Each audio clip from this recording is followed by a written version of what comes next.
rock and roll. Welcome to another Cleveland Moto podcast. Is this 288 now? 288. 288. All right. Oh, wait. You just killed your mic by doing something. How did I kill my mic? I don't know. Oh, that was it.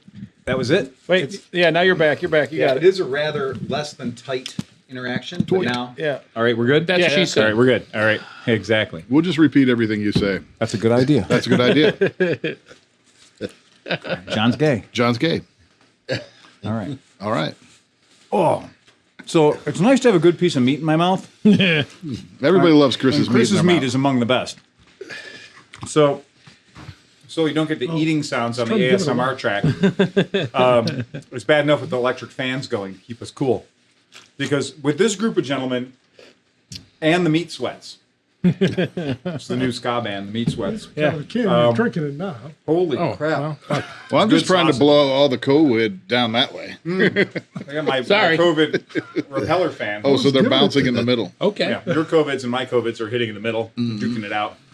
COVID 38 going on. Nice. Yeah. You're doing maths.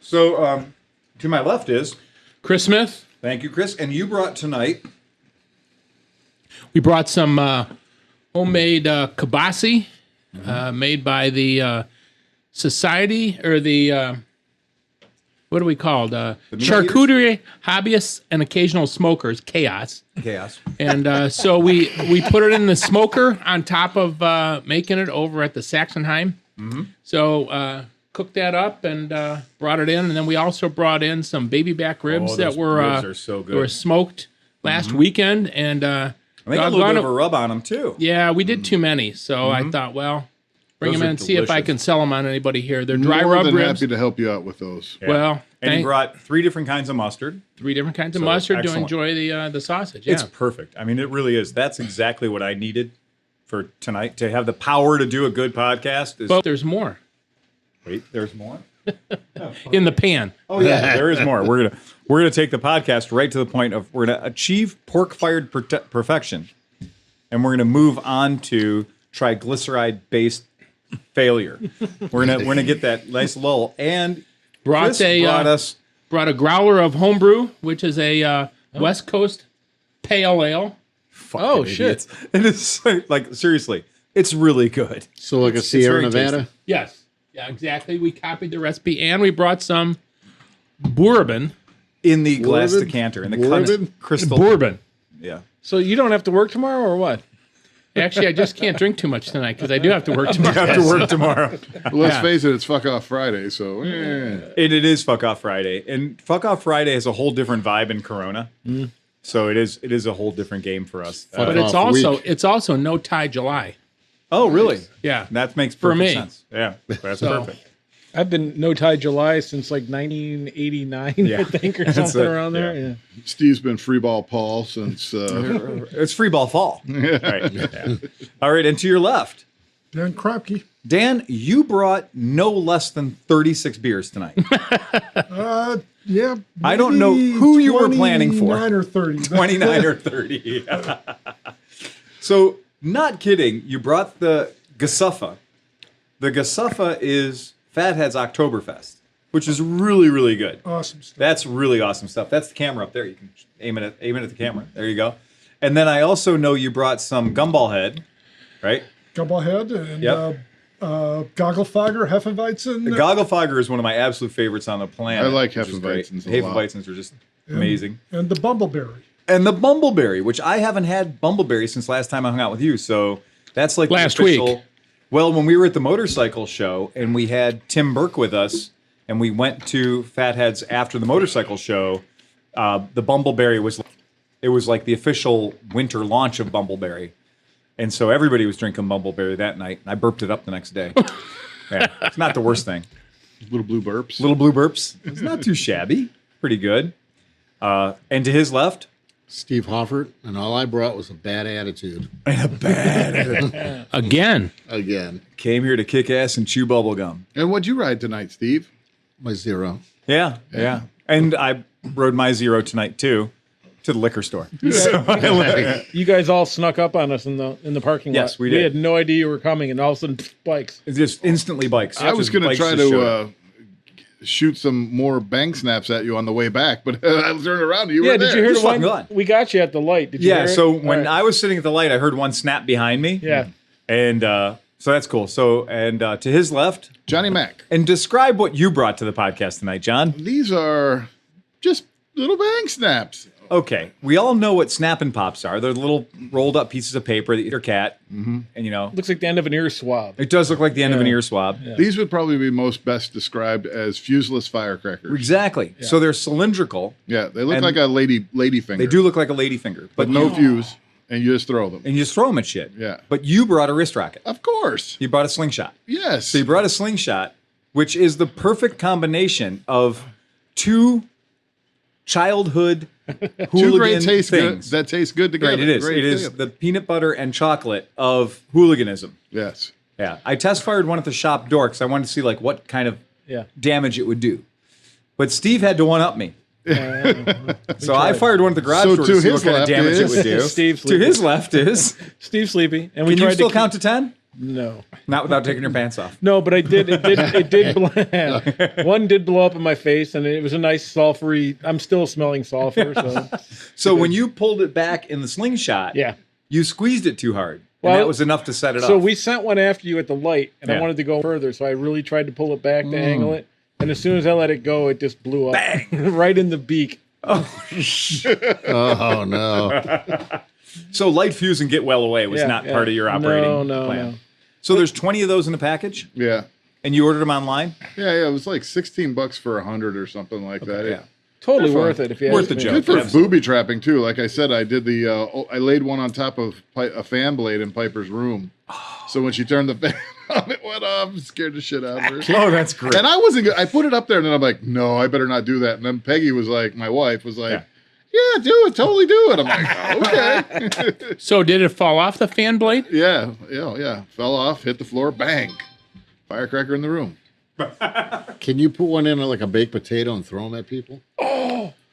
Underneath Okay. the toilet seat, like right underneath the toilet seat when Not you a sit problem. down. The- On the nub Oh. of the toilet seat. Yeah, yeah, where yeah. all pressure goes. Or just Yeah. take a door and put it up on top of the door, and when somebody closes, it pushes off the edge, bang. Yeah, I wasn't really aware of how much energy it took to make it go pop. Yeah. Doesn't take much. Apparently. When I was opening the first pack, I was like, bang, bang, bang, bang. I was like, oh shit, these was are like a fun. I'm like, Put one under somebody's motorcycle tires. Oh, yeah. Good idea. Yeah. or in their exhaust pipe when they rev it, it'll blow out and pop. all kinds of mischief can be had. Yeah, that's very funny. So it's like, it is true that our podcast's emotional IQ is about 13. Oh yeah, definitely. Yeah. Yeah. Regardless And- of the age. And a cinch is left. Your humble narrator, Unkie Phil. What we've got, what I brought to the podcast tonight was we cleaned the table.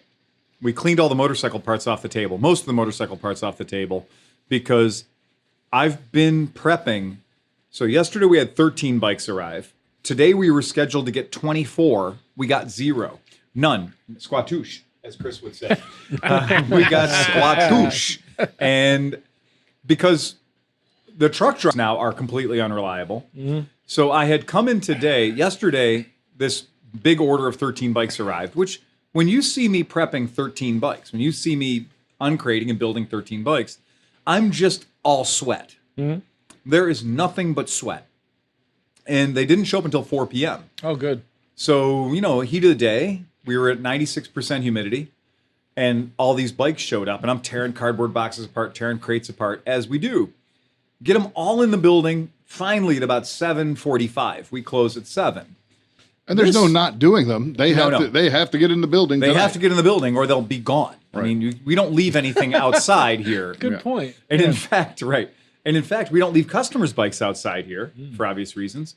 And we take all of our trucks and put our trucks in front of our building, even when there's not Black Lives Mattering. Like, even when we're just normal business, we want to keep our shit in our box. And You got to get Sometimes back they- to Lakewood. And you proved to yourself how effectively stuff works is when Right. we tried to move your truck that was still chained to everything. Yeah, well, we're not going to talk about that. Yeah, and also sometimes they even take What's a the hood trucks. scoop among friends? Yeah, right. What's that? I said sometimes they even take the trucks out Exactly. of the front right. of the building. Exactly. So it is right. We've proven that they will steal the trucks that are blocking the doors.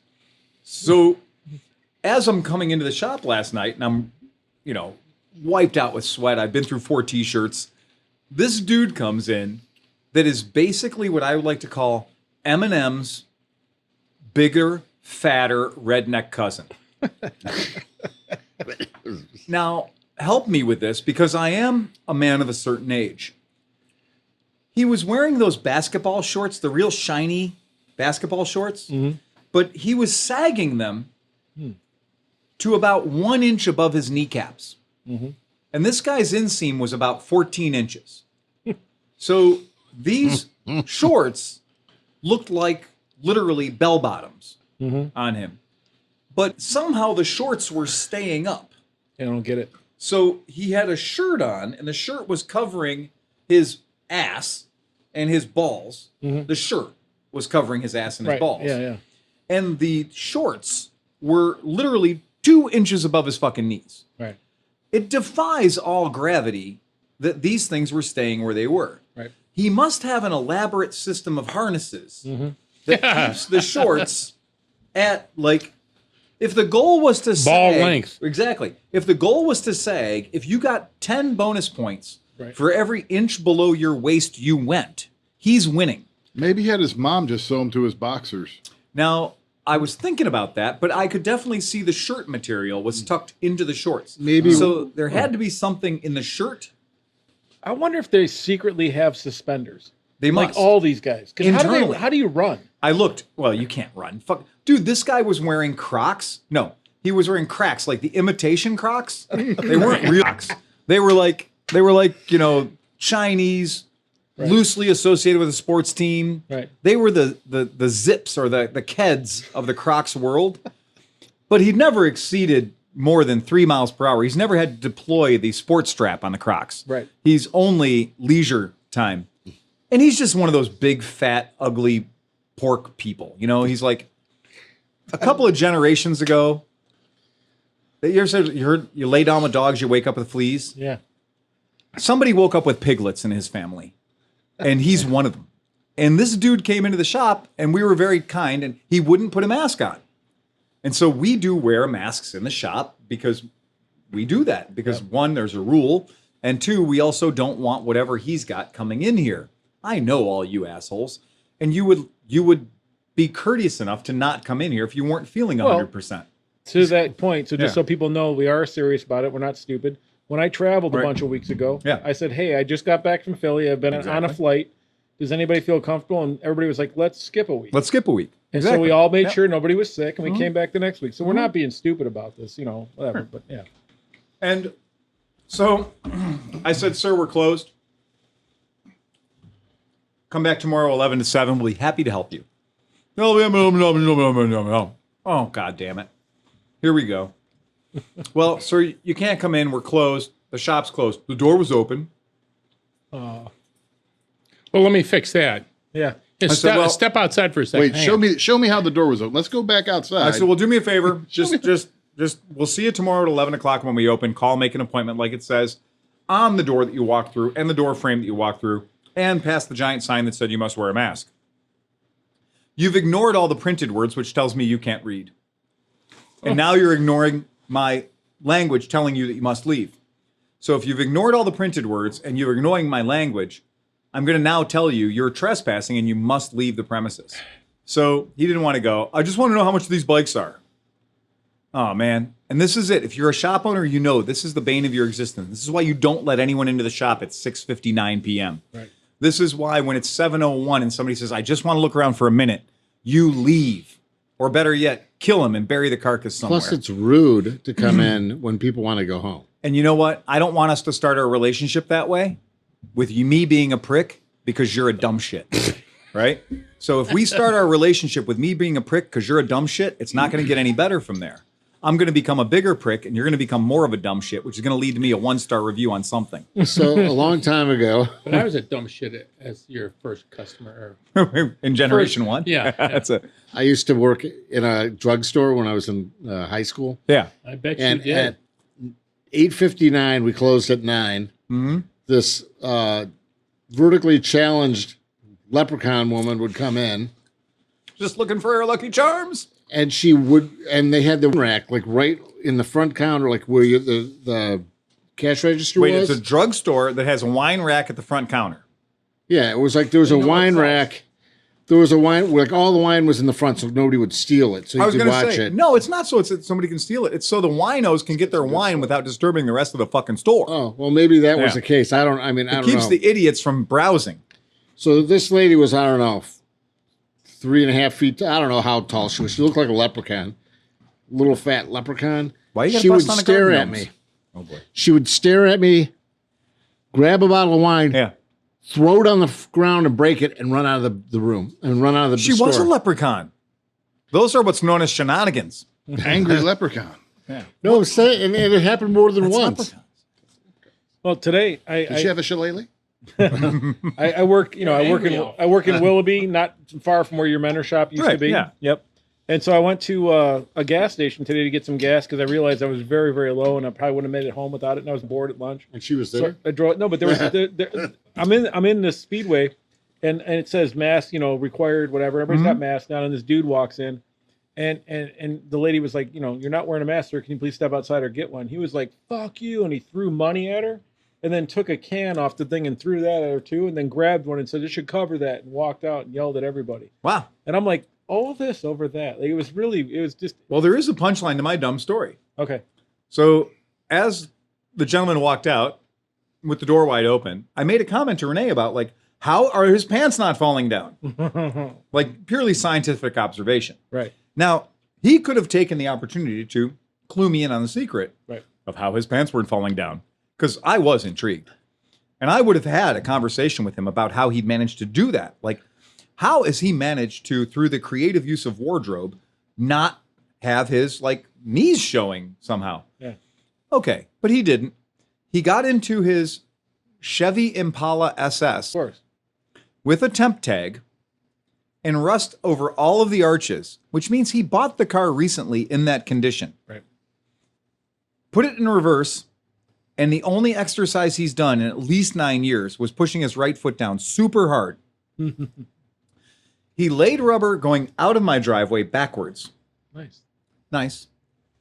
Did manage to execute the first part of the maneuver, which is the cut to get into the lane of traffic. So he did a just turn. He kind of, yeah. And then, Not a J. right.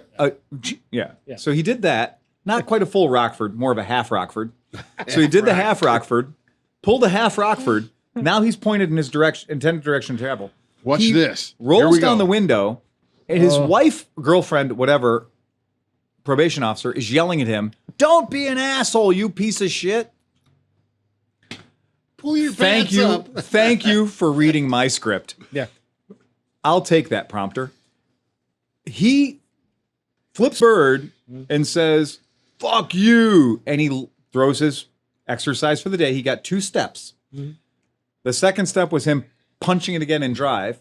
He lit up what is the drivetrain on that poorly labeled police car, Right. and then chirped it and proceeded to smash the shit out of the curb. Oh, no way. Oh yeah, he got 100% of the curb on the front end of his car, and it stopped his car dead. So he went full maximum velocity, tires screaming and all, to the curb, Yeah. and then caught the red light. And had to sit through the red light while I just stood there and laughed in a pantomime laugh as big as I could. And I did. I was like, And he chuckled and laughed with a bowl full of jelly. and I did. And I said, "Giant dumb man can't drive car." And I did try to take it down to a vernacular he was familiar with, Right. as opposed to just, "Oh, fuck you, stupid." But it was great because he had to sit through the entire cycle of light because there was a cop sitting on the other side. I was like, Tomorrow he's going to yes. need a new front wheel bearing. oh, many things. The rims that were like the aftermarket, that in their day, those rims were very expensive because they have like a 1/4 inch of tire going around them. I'm honestly surprised all the air didn't escape from the tire that hit the curb. I mean, he might have done a fairly good amount of damage, at least like $11 worth of actual real damage to that Impala SS, because he wanted to fuck with me so bad. Because I asked him just to leave the store and come back and see me tomorrow. Well, he's not buying a bike from you tomorrow. No, I don't think he is. I don't think there was ever any chance of that because, again, The one we have behind John right now is the no, further, the little blue one. Oh, Yeah, that's $150 at Do you want me to Kohl's. hold it up? Yeah, You missed the opportunity. He's like, how much are all these bikes? Like 15 of your cars. Yeah. It's too much trouble. right. 15 of your cars. Yeah, is your pretty car much- has yeah. negative value. So, and I don't even know. I'm going to tell you, I am not a car guy. I quit being a car guy a long time ago. I'm not sure what vintage an Impala SS is, but it was the purple colored one. It was the burgundy purplish color one. It's only black in certain shades of pursuit. Right. Right. But in normal daylight operation, it does look like slightly darker old man Buick.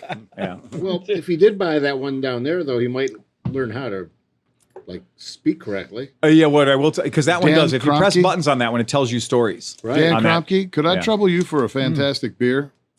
So that I'm was thinking- cool. So I said to myself, I'm going to try to drink beer that I wouldn't normally drink. Yeah. So you know that I don't really drink a lot of India Pale Ale. No, or he anything doesn't. like that. But I I'm think it's willing less. to go way out of my comfort zone if you have anything silly you want me to drink. Silly. Well, I don't know. I mean, like Drink an one of IPA. these. Or if you want an in between, I'll trade him one of these. Yes, please. Because this is it's almost like a cross between an IPA and a Pilsner. Okay. So you What have he your has options. handed me An IP Ilsner. is a troublesome wheat beer brewed with coriander. Okay, you'll Well, I like that. a wheat beer, so I don't think this will be too rough on me. Well, but coriander's a Yeah. cousin to. Well, I can tell you I don't really like cilantro at all. Yeah, I'm So not a cilantro coriander guy. is a. So I will take a is key to my car. I'm the disappointed. offspring to cilantro, actually, right? Kind of like the aged cilantro, the babies of cilantro. This is a Leipzig style. Merci. Oh, it's only 4.3%. Coriander's the seed. Seed, so it would be the baby, right? Oh, It would be. So this is basically a imbibing break. Everybody's just getting their drinks sorted out, apparently, at the I'll moment. just read you. So the malts are pills, wheat, flaked wheat, and oats. Hops is a northern brewer hops. The secret ingredients are coriander, lactobacillus, and salt. This ugly. secret. Yeah. This ugly thing has a purpose, we swear. Zap it and find out. Oh, that's the QR code. Brewed and bottled by Off Color Brewing in Chicago, Illinois. All right, we'll take a swig. How does it taste? I did take a swig. It has almost a little bit of a sour, like Oh, yeah? like a It's a a lactobacillus, right? Well, that might be the lactobacillus in It's this. easy for you to say. Jesus. The gravity is 13p. IBUs is 10. So not really a lot of IBUs. I had The bane three. of my existence. I had But it's a three tasty little beer. I appointments. can drink this. 3 appointments to get Kink. rid of my lactobacillus or whatever. Your lactose intolerance. Oh, that's nice. So I thank We can you, do that Dan, all night. as Surprised we're not always, doing that now. Well, that's the end of it. So That is the end of it. for bringing up my That's smart. beer vocabulary enough for 2 drinks. and helping me not be Oh, a thanks. bottom end dweller. Chris just did something really super smart. Chris brought exactly this much bourbon. Yeah. And you know what? That's not a bad idea. That's not a bad. Wait, can you bleep that? What? Well, I just said something bad to. I heard it. Nobody heard Yeah. it. We were talking about bourbon. Yeah. I know, but I No, just that's a called brilliant Chris idea. A bad Yeah, name. yeah. No. a dickhead. What did you call him? It begins with an F and ends with a ucker. Fucker? He's a trucker. The I started out with fudge a packer? full bottle, a full fifth of While you were driving here, Red Roses Bourbon Barrel Select. yeah. I was going to bring that, and I looked at it and thought, That's a bad idea. yeah, that is a bad idea. So I That's a put it bad away. idea. This is we went off the rails and we're not even drunk. No, it isn't. We're off the rails. And what's funny is I moved all the liquor cabinet. When we were doing the electrical work in my office, I moved the entire liquor cabinet onto the top of the fridge.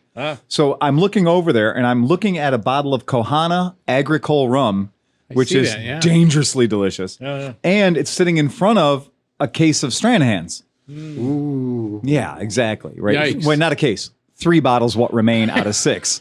oh, you can't. You have to save that for something special. Like last time we did it for the podcast because Yeah, it was remember fucking that? special. If the Stranahans ever comes out, I It might was That real was really special. good. I might That take was down the- my Well, we had the Red bourbon Weller. embargo. That's right. We had the Red Weller as a yeah. special night. Well, that That was disappeared in about 45 minutes. That's when he was like, Sorry. I'm not drinking. I'm not drinking. I'm just gonna have a sip. Yeah. My God. Oscar and I killed those. I was gonna say, Oscar. Oscar was a spectator. Oscar was passing it to Steve. And the funny thing was, it's like Steve does have a habit of making really good liquor disappear. Yeah. Like you do have an excellent palate. He knows when to throttle down. Yeah, he does. Yeah, he's like, oh, I'm not drinking. Oh, but wait. Yeah. Hold on. There's more. There's more. I didn't know we were drinking from the top shelf. Oh, wait. My This drinking stuff's pretty damn good. my drinking embargo has just been lifted. And the best part, You spoil yourself, though. I mean, I go You don't to take Chicago. Lent that seriously, do you? No, I go to Chicago and I buy very good liquor. Yeah, of course. Because I like the taste of good liquor. Benny's. but you were very, you were polite, you were apologizing. You're like, I'm sorry, but I have to drink. I'm this." sorry, but I'm drinking all of this. That's it. Yeah. But it was so good. It was so good. Fuck And it you, I'm went not so sorry. fast. It's so delicious. Can you fill this up again? Speaking of good, so last Saturday, Yeah. me and Smith and Dan Yeah. and Steve and Nick all went. Where did we go? What did we do? We went to Catawba Island, Oh, we nice. took a nice long ride. That's a out. good ride. the Oast Brewery, Oast Yeah. Brewery. That was Twin it. Oast, right? Yeah. Twin Oast. Yeah. Twin Oast. Twin Oast. Yeah. And I only saw the single Oast, so I'm just calling it Oast. Why, you thought you were just seeing double? Because they have two. They have two But oats. the one wasn't oasting; it was just sitting there. Is that like a ghost with no G? H? Well, the Oast G is silent, like Oast the is P in east. swimming. Oh. Yeah. But Obst. But the cool part about this was that like they really had a nice setup compared to any other brewery. Like it's outside. Yeah. And so like people were spaced 25 feet Yeah. apart. Oh, We were yeah. hanging. It was really nice, man. It was cool. And Good I ride. got blocked by some dude with a baby. Yeah. What's a baby nerd. doing at a fucking brewery? Bad. If you ever had a baby, you'd know that you need a fucking drink. I'm just telling you. Because they had only half the tables had shade. And What the are they other brewing half for the you just baby? Bake down into dust in like 5 minutes. Oh, really? Yeah. But they had a very good Berliner Weiss Oh, yeah. that was delicious. What was the sauce that you guys got? It was poured the on? sounds good. apricot squirt. Yeah, so this is something that I really liked when I was in Germany, that when you would get a Hefeweizen, and they would always put some, it's almost like Chamborg or some sort of little bit, so you have that nice creamy banana flavored head, and then they put a little drizzle of some sort of fruit flavored, on top of it. And it was, Delicious. yes. The IPA was very good. Yeah, it was that whole day was good. That was a good day. That was a good ride. Except for the ride back on Route 6. Oh yeah, yeah. Where I'm following Cinch down the sidewalk because he went through the right. So for anybody that hasn't ridden with Cinch, No, dude, I was very respectable on that ride. I didn't do anything. You almost crazy. got killed No, again. I in went down the exact same sidewalk and you spot followed me. That you and John almost got Oh, killed exactly. in the last Fuck you. Okay. I like the Last way time. Chris is trying just to like, pass between Yeah. two cars. I like the way Chris Hey. just goes, I went down the sidewalk. Yeah. You didn't have to follow me. Well, yeah, I know. That's great. Where did I almost die? I don't remember dying. in Vermilion where it turns into one lane. Oh yeah. Okay. Yeah. That was, That's just poor I engineering. did notice that nobody could keep up with me on Mason Road, though. which one was Mason? We were laying back. You were riding the Beamer? Yeah, he was ripping and I tearing. was staying. You do On a 85. classic vintage motorcycle. Yeah. He was doing 85 on an and that R75. takes- and R90. R90, that's right. And it sounded An R90, so good. I just like being behind it because the cadence on that engine sounds. It's just like music. It does sound good, man. Yeah, it was good. So But it was Nick. Nick was behind. Nick and I were, and you were. Yeah, me. Nick was Yeah. was Yeah. mostly keeping up. I was in I the was- back 40. I Well, was- you were hanging with the car guy, the guy that brought the midget or the MG. My MG. friend Mark has a 74 Goldfarb. MG, and he had our 6 on our way out. Yeah, there. yeah. Oh, he did. okay. Yeah, he was all right. He was a cool guy. So- But I was ripping the 81 Suzuki. the Suzuki, absolutely. Right. You Oh, do that look, explains. you do look like a gorilla humping a football on that thing. It's probably as bad as I look on my TNT. I was going to say, you ride a TNT I know. 135, I and know. you're complaining about the guy who's riding a 450. No, I'm not really complaining. You're equating him to literally He does a look primate huge on having that sex with bike, sports though. He's equipment. also much taller than I His, your am. legs is. are out like Yep. this. That's Your legs totally are not up and cool, out man. like Totally this. not cool. And he's got the suit on. So he's Don't got, primate shame him. No, That's a- The suit. Tell me about the suit. That's some well, no, it's passive great. aggressive I had bullshit my right gear on too, but it oh, just was he makes you wearing bigger. Captain Yellow? Oh yeah. So you look like a banana. And I did too. We all Riding a looked like blow dryer. vanilla. Yeah, that's right. Yeah. Yeah. Oh, And yeah, I I tried out my my cooling vest for the first Oh, time. you That did? thing's awesome, but you got to keep stopping and pouring water into it though. It just Every evaporates. every 45 minutes. No, like every couple hours. Mm-hmm. Does it really by the work in time this you- type of humidity though? By the time he gets over to the McDonald's up on Lorraine Road in North Ridgeville, the thing's dry and Dan's sweating like a $3 whore. Well, And, the weird part is when he ran out of water and he started peeing on it. 1950s prices. Well, as long Why, as I figure why not? The vest is yellow. The vest is yellow. Nobody's guys, going to know. can somebody pee on me? What, We you get all stung by a will. jellyfish? But you got to pee. You got to pee in a cup first and let it cool down before you do that. It's true. Okay. The I wish I was wearing a suit. No, because Phil, I you don't burnt- get to speak. yeah, That's it. yeah. Hoff over here is baking like a And I like was a wearing $3 shorts whore. and a t-shirt. Well, but that brings up an interesting point. And this is a really good time to talk about it because we are seeing an unseasonably warm Oh, it's fucking year. hot. It's hot. And for people who like doing outdoor activities, Cleveland is not supposed to have this many sunny days in a row. We violated all We the don't rules get it. of Cleveland. It's supposed to be rainier and shittier than this most of the time. Years ago, I heard some executive from Goodyear saying the reason that they opened the Goodyear Tire Company in Akron, Ohio, the reason it was there was the overall number of cloudy, shitty days, but not rain. So they could have the tires setting out to cure. Oh, really? Yeah. So they could cure without baking in the heat of the sunshine, but also not being rained on. So it was an environmental thing. They'd looked at a map of the general area, and it was proximal to Detroit, big consumer of rubber I'm going to look products. this up. You should. And it was a weather-based decision. And this was a guy who was an executive at Goodyear, so it probably was all bullshit. Yeah, drunk most of the time. You don't want Yeah, your well, blimp and getting again, wet they won't either. even let him drive the blimp. So, fuck it. He was still salty. He couldn't drive the blimp.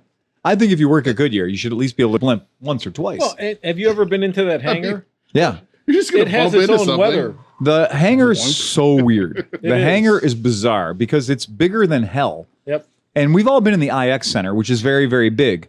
But the Goodyear blimp hangar is also very, very tall. And it's kind of a semicircle. It basically looks like you're in a giant, long, cylindrical Quonset hut. Upside down Quonset half hut. pipe. Thank you. Right. Or it looks like a giant cock and two balls. The it's a very, very long thing. And we know people that fly competitive paper airplanes. I was about to say, Yeah. there's a whole thing where like Gliders and stuff. they make these things that are like so light that they, Yeah. they throw them and then they take a piece of paper and they push behind them and Yes. that airflow And that pushes moves them them. forward. Yeah. But did you know that this is probably about 15 years ago or something like that, but they had and these guys spend hours making these stupid airplanes that weigh like a half a gram, right? Yeah. And apparently the weather system Yeah. that exists inside The hangar. Yep. it was like fine. And then they had the semifinals, and these guys have these like took 10 years to build paper airplane balsa things. He throws it and it starts raining. Yeah. And it just like Inside the melted the hangar. airplanes inside the hangar. Yeah. So these guys do. They build paper. They build cigarettes out of onion paper and like Yeah. lighter than impossible. Like they're made out of angel tears. Yeah. And it's true. It They started bring raining cases, inside the hangar. They make foam cases just to bring the airplanes. yeah, if because- they pulled them out of the car and the wind was going, it would Okay. blow them to pieces. Of course. Yeah, it's crazy. It's insane. Yeah. But it is a funny place to be. And when I've been in that hangar on several occasions, it's a really strange feeling to be in there because it does seem like it's an irresponsible amount of square footage. Yeah. When there's no blimps in there, it's really, really super empty. Right. Yeah. And But it's- you know what? They had an irresponsible amount of cash to build that shit. well, sure. I mean, come on. It's good. Back in the tire days. But they also built the soapbox derby for the kids, So they on the spent- overages. Yeah, Yes, on on the the overages. Trust me, there's still an irresponsible amount of cash laying around out there. And that's Something, like- we're going to say there's fuck off money and then there's General Electric money. And Goodyear money is like General Electric money. Yeah. Well, and they're saying in 2026, Jeff Bezos is going to be the first trillionaire ever in existence. Really? So about 5.5 more years. I thought Elon Musk had them. No. No. Okay. I don't think All right. Ilion's really he's not really making that much money. I don't know. I thought it was like sort of 50-50. It was like one of those things where doing fantastic things Right. and sending people here. But Right. on paper how much money. The idea is actually- to have no money. right. Yeah, That's the idea. I like Musk. I don't like Bezos. But No, I don't even know, dude. I'm like, I mean, honestly, it's like that. The Me- vampires versus the werewolves. Right, yeah. You know? Yeah. It's like which to me, it's all what team are you? to me, on? it's I'm all on Team vibrator Musk. racing. It's fun to watch, but I got no dog in the Yeah. hunt. It's just, like, just let them rip, man. Just let them rip. I don't care whether the pink one's the purple one, the blue one. I don't give a fuck. I just think it's silly to watch you guys getting excited. Yeah. And whether this billionaire or that billionaire has bar, I will say that, what was his name? Sir Richard Branson? Yeah. That dude has fun. Yeah. That dude has fun. Like water skiing with a naked girl on your back. You're doing it right. He does some stuff that could actually kill himself. You know, he's Yeah. Again. he's driving fast and taking chances. Yeah, I mean, you got to say that he's doing what we're doing with a much better budget. Well, maybe we should invite him to be on the show. We probably should. He seems like the kind of guy that would be like, well, you know, But you know what's fine. crazy? I like these guys. As a hippie, it's weird to see Bezos have enough money that he could probably cure world hunger, but he doesn't give a shit and just doesn't do it. Like he's just like, I need more. Right, I need yeah, more. right. And he loses half of it to his ex-wife, and then Well, right he's now still got more money. I know who the than smart one anybody. is in that situation. they broke it down. Every second he makes $3,814. Whoa. Every second. How do you remember that? Because I just read the article like today. I just read it, and it was like they broke it down from year, month, the thing, whatever. And but my the- math gene is weak, but my three- envy gene is really Right. strong. But the $3,814 stuck with me because wow, For it was 1 second. 1 second. For 1 second. 1 second. You're gonna be like, for 13 seconds, I could eliminate my debt. Yeah. So, people In don't the live time forever, it though. takes me to fall down, I could eliminate my debt. Seriously, Yeah. it's. Can you imagine that? $3,814 every Yeah. second. Is that after tax or before tax? I think it's just. I don't know. That I don't have the So he's got to information, so- fucking pay tax. It'll be interesting when some of these yeah, people okay, die. right. You know, like when the Bateses die, or whenever Right. Bezos dies. Yeah. All that money finally gets split up somehow or released back into the Released wild. back into the wild. All those dollars get released back into the wild. Yeah. But somebody posted a meme of like a giant dragon sitting Yeah. on a pile of gold with Yeah. all these like just poor people dying around him. Yeah. How does he not feel like that? Like like dude, I do not fucking know. Because some No, people because he feel like has there's too many because he people in does the world. because they do When you're give ready. money I think here. that's They a good do idea. give money there, Yeah, but yeah. they don't give it all away. They don't even give a fraction away. I have a But I'm motorcycle sure there news is a report. there is a Jeff Bezos fund that does something and feeds poor children and stuff yeah, like you're that. probably right. You're No, right. you give enough money to wait to make you not feel guilty. I have a motorcycle And if it's news $1 report. or if it's We're $1 not billion, interested in any motorcycle stuff right now. All of your friends who own Zero, SRF, and SRS motorcycles, all of your friends who own that motorcycle right there, Yeah. all of your own friends who own that motorcycle will be arriving at your house 6 minutes early. The clocks are wrong. Yes. I love it when weird shit like this happens. It makes me happy on the highest level when all of the technology in the world gets together to just fuck you over a little bit. It turns out that on the Zero SRFs, that the auto sync, for some reason, the auto sync that these bikes do, where they reach out to the Internet of Things and they then like, oh, we just want to make sure you have the latest updates and everything, and we're going to update this, and we'll report back to the home base planet how you've been riding and what you weigh and your blood pressure and your beats per minute, etc. But anyway, and like where your girlfriend lives and all that cool shit. But it turned out I had a customer call me, a customer who is like an awesome Zero owner. He goes down, he does the dragon, like he does all the cool shit with the other motorcycle guys, but he does it on a Zero, and like he's not exactly 22 years old, made of spring steel and looks great. He's like a us-shaped guy. And he goes out and rides against people who are riding like, bikes for much younger people. Right. But he does it on the Zero, and he contacted me and he goes, hey, Phil, he goes, I got a weird thing. He goes, my clock on my Zero's 6 minutes fast. And I went, you'll never be late. Yeah. You'll never. And be late. My wife does that purposely. In her car, she Yeah. sets everything 10 Of minutes course. ahead so Well, she gets there on you can time. do it with an Apple Watch. Like you can tell an Apple Watch to ignore the atomic clock, to ignore the Internet of Things time, Yeah. and make it 2, 3, 4, 5 minutes fast, Right. so that you're not late for shit. But you still know it's 3 minutes. I mean, that's Well, the thing. that's if you apply Kentucky windage. Yeah. So if you don't apply Kentucky windage, when I prep any bike in my shop, I always set the clock 1 minute fast. It's my thing. It's what I do. I look at my watch or my phone and I set the clock on the bike 1 minute faster than that. Just because, I like to think that we're just 1 minute better. Ahead of the world. Well, Cincinnati has a thing. Mark Twain said, when the world comes to an end, I want to be in Cincinnati because everything there happens 10 years late. Nice. Thought you'd like that one. A little Samuel Clemens for you. I love it. Yeah. But so this is funny. He'll get erased.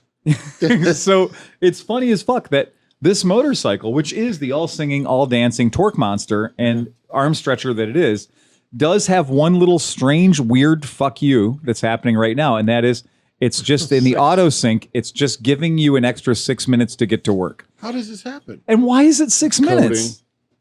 It's coding. It's some weird thing. So I just love that. I thought that would be a fun one for That's people. cool. Some dude used his clock that was 6 minutes fast to set the initial time, and then reverberated through the time internet continuum. I know.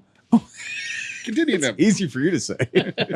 Oh, loosely speaking. Wow, loosely speaking, indeed. Yeah, apparently that beer's got some lubricant in it. Can I have another one, please? Some sir? what? Lubricant. You know, lubricant. It makes your lips smoother. They're gonna find out that if you really start fucking with it, Yeah. and you set it back to 1999 and it hits 2000, the bike explodes. Oh yeah, no, Y2K comes back. Yeah. Right. So Chris, you had brought a story. So there's a. It turns out that there's a chameleon that found out it couldn't change colors, and they diagnosed it as having reptile dysfunction. Oh man, I thought that was going to be a fucking news story. No, but you had another one. I'm going to You drink had the other one. You had a second joke. On So my grandfather brought down the most German fighter planes during World War II. He was the worst mechanic in the Luftwaffe. I want to die sleeping peacefully like my grandfather, not screaming and shouting like his passengers.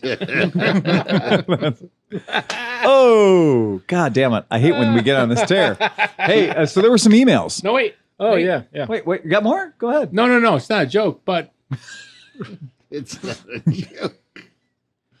so I've got a son who's getting married, and he wants to know what kind of tools he should Wait. have in his toolbox Yeah.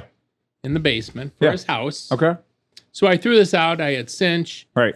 I had Hoff, Yeah. I had Kromke, Okay. I had Nick DeVito, but I'm going to buy him a pile of tools Good man. as a young man that is going to grow up. And Right. so what do you guys think? To just start throwing stuff out there that a young man who's going to own a home. I don't care, and I will always say this till the very end. I own between 5 and 6 of these, and I own them in all different versions. I own them in the very first and version. these is a what? This is a Gerber multiplier, There you go. and I own them in Generation 1, which didn't have any locking bits or blades or anything else. It was very simple. It was very small. It was very elegant.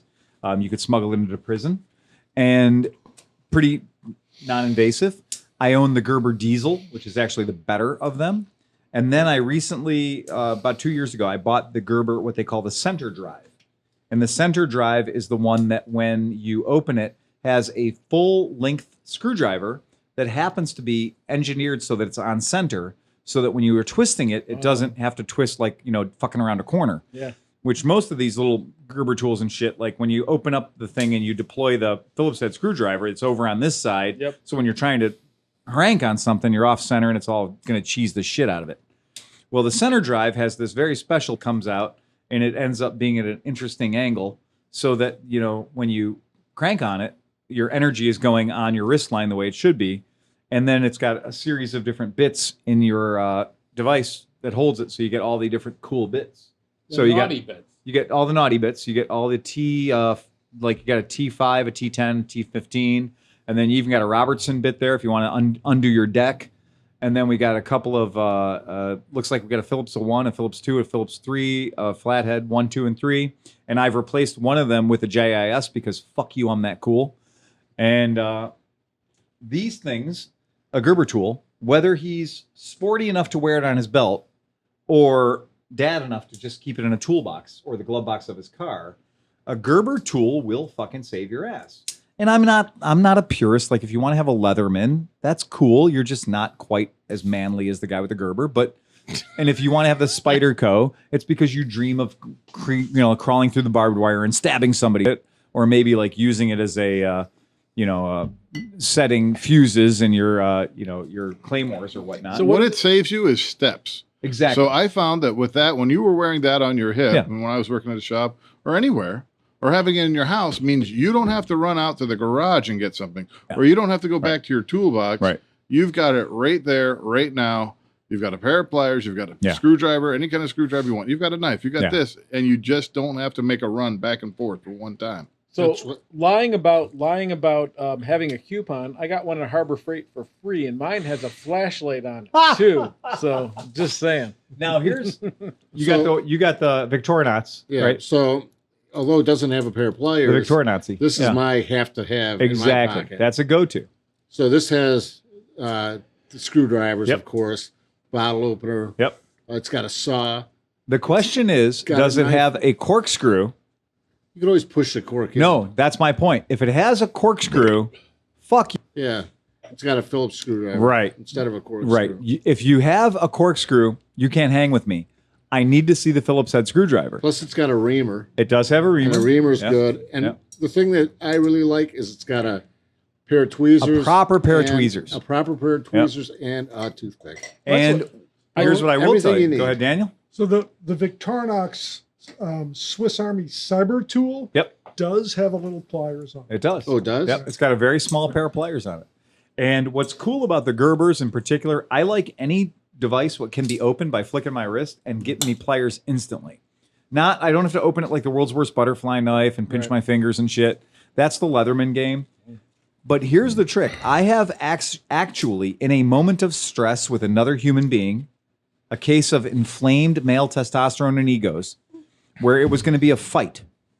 And when it was going to be a fight and it was going to be a situation of me versus him, I grabbed this out of my... and I instinctively snatched like that. And that dude backed the fuck off. Because he's seen a bunch of fucking Three Stooges movies. Do you know he knows why? He's going to grab the nose and go... The sound. Because it's a Remington 870 shotgun. It makes a very distinctive noise. Oh, and it makes the same. And this makes a very distinctive noise. And nobody wants to find out how much this will hurt. When I grabbed your nose or your testicles or your ears. Or jam it into your cranium. Did you pull it out and say, is it safe? And went after one of his teeth? All I did was I snatched it out and just like... And he backed him away immediately. As soon as I snatched it out, I didn't unhinge an 8-inch blade.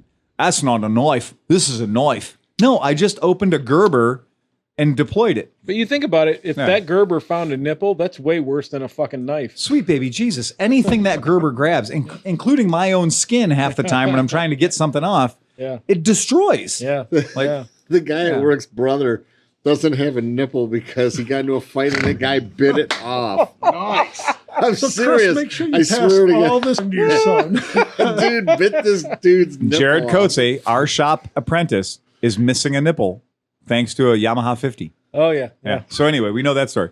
But that's real. Steve, we got some mail that was not trusted to me. It actually went around me to get to you. Well, that's because Renee said you were so busy doing bikes that she wanted to make sure we got to it.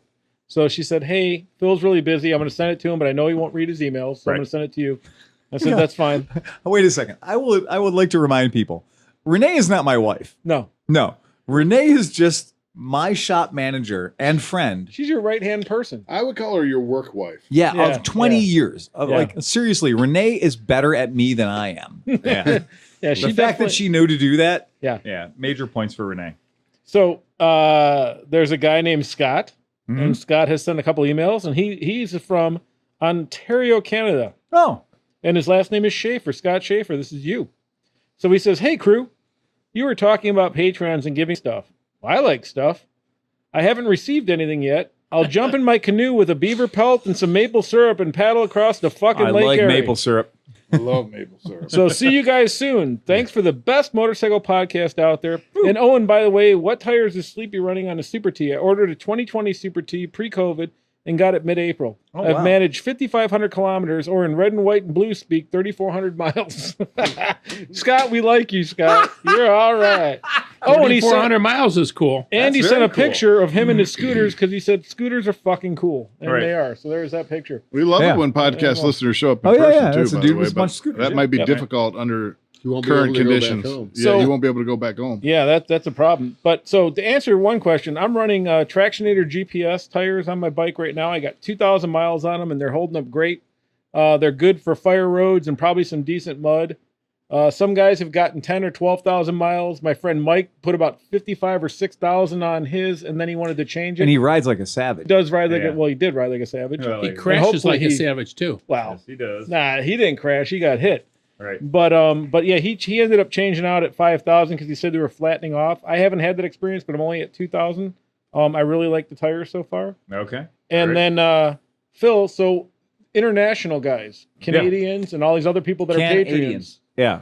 So what can you do to help them? Because basically shipping to these is just not feasible. No, it's not. And it's true that when we talk about sending you, when Renee gives you her box of goodies, when Renee sends you her box of goodies from the ClevelandMoto Patreon account, so these guys who are $10 a month party members, they get a box from Renee. And it's worth way more than $10. Well, yes, it's worth more than $10 times whatever. Yep. And we do. You sign up and we do vet you. Like you're not going to sign up for 1 month at $10 and then send you a box of shit. No, we're going to hold off a little while to make sure you're not just like pulling our chain. So like if you sign up for 1 month, Chris Smith the thing, we're not going to send you a box of goodies after 1 month, right? That That's it. cocksucker. Fucking $10. I get a T-shirt, I That get a guy mug. sucks. So we got pint glasses. You can tell us. And so when you become a party member, Renee will shoot you off a message that's like, do you want a coffee mug or do you want a pint glass? Now, our pint glasses are actually not pints. Our pint glasses are American pints, which is not exactly a pint. 19.3 ounces. Well, no, also, I thought 16. and I just saw the second yeah, they're part not of this. great. They're not imperial pints. Daniel, this is not anywhere close to an imperial pint. No. This is an American pint. Dan doesn't know what he's Right. talking about. Fuck him. So I think Daniel brought an imperial pint with him. All right. No, this is yours. Oh, that's one of ours? Yeah. So these are one of the perks of being a Patreon party member, which also you get the number, and we give out the number to you, and you can then contact us. And we also going to give like a T-shirt and like shop rags and stickers and cool shit. And so What about a COVID mask? fuck that. No, we're hoping the shit's over. Well, by where then, he's but- from, they're almost done with it. They are done with it. We're Yeah. just They've dumbed handled it down. well. Yeah, so, right. but the problem is for Renee to send her box to Canada. It is literally for Renee's box, which is not a very big box. It's like 40 fucking Pounds. No, it's like $40. Yeah. No. The English have nothing to do with it. So it's about 40 doll hairs for us to send Renee's box to Canada. And it's small and it's really tight. And It's hard a to fit little up in there. Right. So and barely fits. I mean, it's a tight fit in Renee's box. So when she does send her box Terrible, to just you, terrible. Renee, I have no part of any of this. I'm Yeah, just poor Renee. she's been dealing with this shit for over 20 years. And And she hasn't left yet. I know it's weird. I said that the other day. I was like, how come you haven't quit? After I gave them a bonus. So when they say Yeah, I heard about who's the biggest badass man in ClevelandMoto, just Renee. Renee. Yeah. Oh, yeah. Renee knows where the bodies are buried. Yeah. Renee's like, oh, yeah, wait, hold on. Yeah. And when you shut this whole shit down right now, I'm going to send you a grid, the coordinates. Yeah. So, but anywho, yes, sending something to Kanakistan is extremely expensive. And it's way more expensive than it should be. So here's the trick. If you absolutely positively have to have your party member status, let us know that you're from a foreign country, and then we'll split the difference with you on the shipping of your goodie bag or your goodie And box. if your boss or where Right. you work has a FedEx account or a UPS That's a account, good idea too. Yeah. use that. Yeah. Send it to Right. Renee, Yep. and then they'll send it out on that Yeah. account. And we can shoot it out.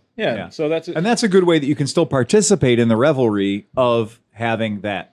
But so Too Scott, bad we can't just go to the border and like meet like right at the line. Fuck Be yeah, like, Fort Erie, throw- man. there you go. here you go. Thank you very much. Thank you. But here's the problem with Scott. So Yeah. Scott's cool. He seems like a really nice Oh guy. yeah. But he says, if you're looking for my T-shirt size, it's a medium. So Scott can't hang with us at this point. Yeah, Any no. dude Nick that's- is a medium. Is Nick a medium? Cameron's probably a medium. All Those guys, right. I'm a large. Actually, all right? maybe we should be able to like bring in some like thinner guys and stuff. balance it out a little bit. you know. Like what size are you wearing over there, Mr. Moto Guzzi, Cleveland Moto guy? This is, I think, a double X. A double X, right? Yeah, right. That's what I wear. I'm a medium in Duluth Trading Company size. Oh yeah, well the Duluth is the All right, Duluth all right. is the fat girl size 8. Like Duluth is the American girl size 8. I haven't been to size 8 in years. That's Duluth, sweetheart. I should Yeah. say this is a stretched out extra large. Right. Exactly. So wait, do you do when you get a new T-shirt? Oh, do you fuck do yeah. this? Stuff your arms under it, blow it out. Oh yeah. Right. Oh yeah. Yeah, get those fibers out to a nice relaxed position. But Duluth is that way. Like when you order a pair of size, like in Duluth, I'm 30 waist. This is what they do too. Look at Yeah. and in the armpits. Yeah, oh, yeah. They put these gussets. The in, gussets. Yeah.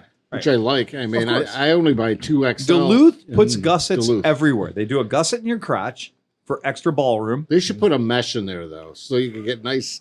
ventilation, Airflow. Duluth is probably listening to that. So what else you got? Anything else? No, that was it. All right, that was it from Scott. All right, So thank so- you, Scott, for sending an email and obviously get with Renee and Yeah. maybe we can get we can you make some that stuff happen. out. Yeah, absolutely. So, Chris, the tool that I would say would be a vice grip brand vice grips with the with the coarse, get the coarse teeth. yeah. And don't buy a cheap Chinese and probably the real vice grips are made in China now, but they might be better quality. But buy a really high quality set of vice grips. It used to be vice grip brand vice grips were Yeah. the best you could get, Yeah. and it's just amazing. You know, when you've got that nut or bolt that's rounded off, and if you have a really good set of coarse grip nut, Well, here's You can something tighten I'd them up like and to just- share. And there's also needle notes vice grips. There I've got are. a set of those. Here's an interesting comparison for folks who are paying attention. So on Is that the one of those right, nut buster on the right, we have a traditional pair of square jaw, and this is important. Square jaw vice grips. So a square jaw vice grip is flat on both biting surfaces. Yeah. Okay. And then what we have is the Oh, yeah. commonly replicated, normally imitated, curved jaw, yeah. made from the usual scumbags in, Chinesium? Chinesium, what have you, right? And I'm not saying these aren't from China, but these are from a particularly shitty grade of China. Yeah. So as you can see, this has a square biting surface And the coarse teeth. and the coarse teeth. Mm-hmm. So this thing will be your friend. Whatever you latch onto with this, if you have the grip of anything but a 4-year-old Girl Scout or brownie, or somebody who's eating brownies, you can hang on to this like from the bottom of a helicopter, Tom Cruise style. This thing will fuck you over in a fucking heartbeat. Yeah. This is garbage. And don't let the like built-in wire cutter thing and the anvil and thing fool you. This is trash. Throw Let's that face shit it. away. That's garbage. But this one right here, this is like, that's the tool that everybody should have in their toolbox. DeWitt, Nebraska, USA. You know what Yeah. another So good let's tool? continue on. Yeah. Yeah. You know what another good tool that nobody thinks about is the surgical thing. What do you call those things? Like Hemostats. Hemostat. You can use those fuckers to hold so much shit and lock onto it and pinch a brake line or a fuel line or whatever. That's like an indisposable What's thing a that a lot of forceps? people don't think about. Forceps or whatever, right? Forceps are different than hemostats. Hemostats are Black? the long, like scissor-like things that are meant to just pinch off something. But they have like the little, Forceps are like a long pair of scissors, but they just have like jaws out here. So long handles with a little, you know what I Little mean, bitey like thing a at little the end. bitey thing. at but the don't end. they? But the other ones have that locking thing, right? Like The hemostats have the locking thing. Yeah.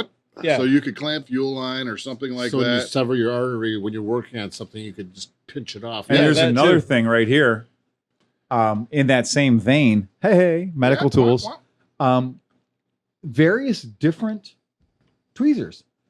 These things come in so handy, it's ridiculous when you're doing household repairs. Because if nothing else, being able to go and get something that you just dropped into a very hard to retrieve place, or just play Operation. Playing Operation in a household lighting socket or playing Operation in a household power socket is more awesome when you got a nice piece of stainless steel there.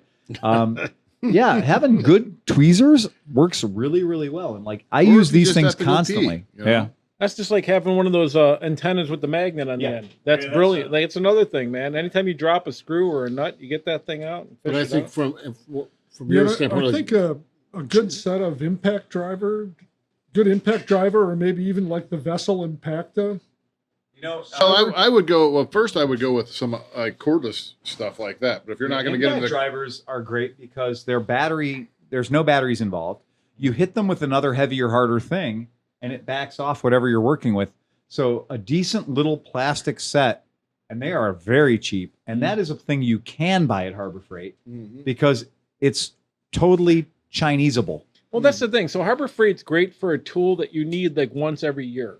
Like I have like a 27 millimeter or some stupid ridiculously large socket that I only use once every whatever. Yeah. That's okay. But like if you need your 10 millimeter you're going to use for everything, I'd get a good one. But no, you just buy 10 of them because you're going to lose 9 of them. well, yeah, that's true. So this thing is a thing I just recently got. And I like it because it can pick up metal objects a long distance away. And see. So this is a thing that I've been using a lot lately because it's got a schnoodle in the end. So if people aren't viewing this, right. what do you hold? So what I have is I have what looks to be your standard bullshit AA battery equipped mag light, right? So it looks like every single AAA or AA battery equipped mag light.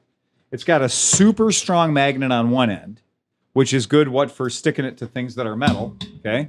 Yep. And then but you pull its head off, you take the gland end off and you open it up and it's got one of them, telescopic antenna things. Extensive ass deference. Thank you. And then the last 3 inches of it is flexi bendy. And then it's flexi bendy, but then you press the button and it's now flexi bendy lighty. And then there's also a big ass magnet in the end of that thing. Flexi bendy lighty magneti.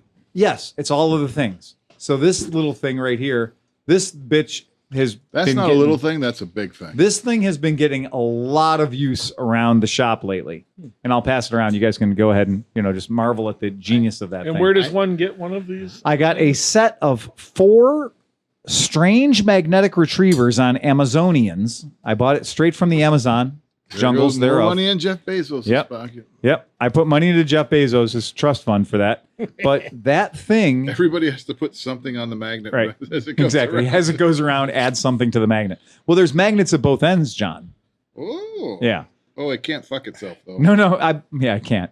Not even close. The dingus end is not bendy enough.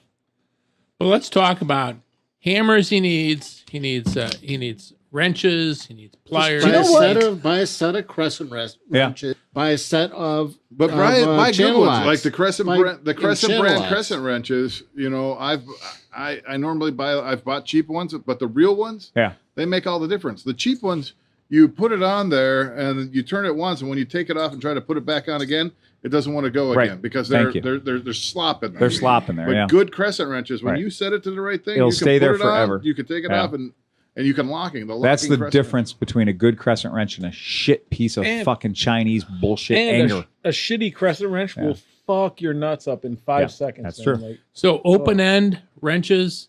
Ooh, and you know what you should get? Box end wrenches or ratcheting. If you want to get the ratcheting wrenches, that's nice too. I mean, I have a Harbor Freight set but they're wider too, and sometimes you can't get them. And I'm not afraid to tell you. They're perfect for everything, but I tell you what, when you have that nut or bolt that you need to get a box end on, and you could just go, it is definitely a force multiplier. But this is for household, right? Well, right. So he's a young kid grown up. So, but you could get those. Don't even get him a ratcheting wrench, socket set. And hammers. Steve says, get a ball peen. And get a claw hammer and a rubber mallet.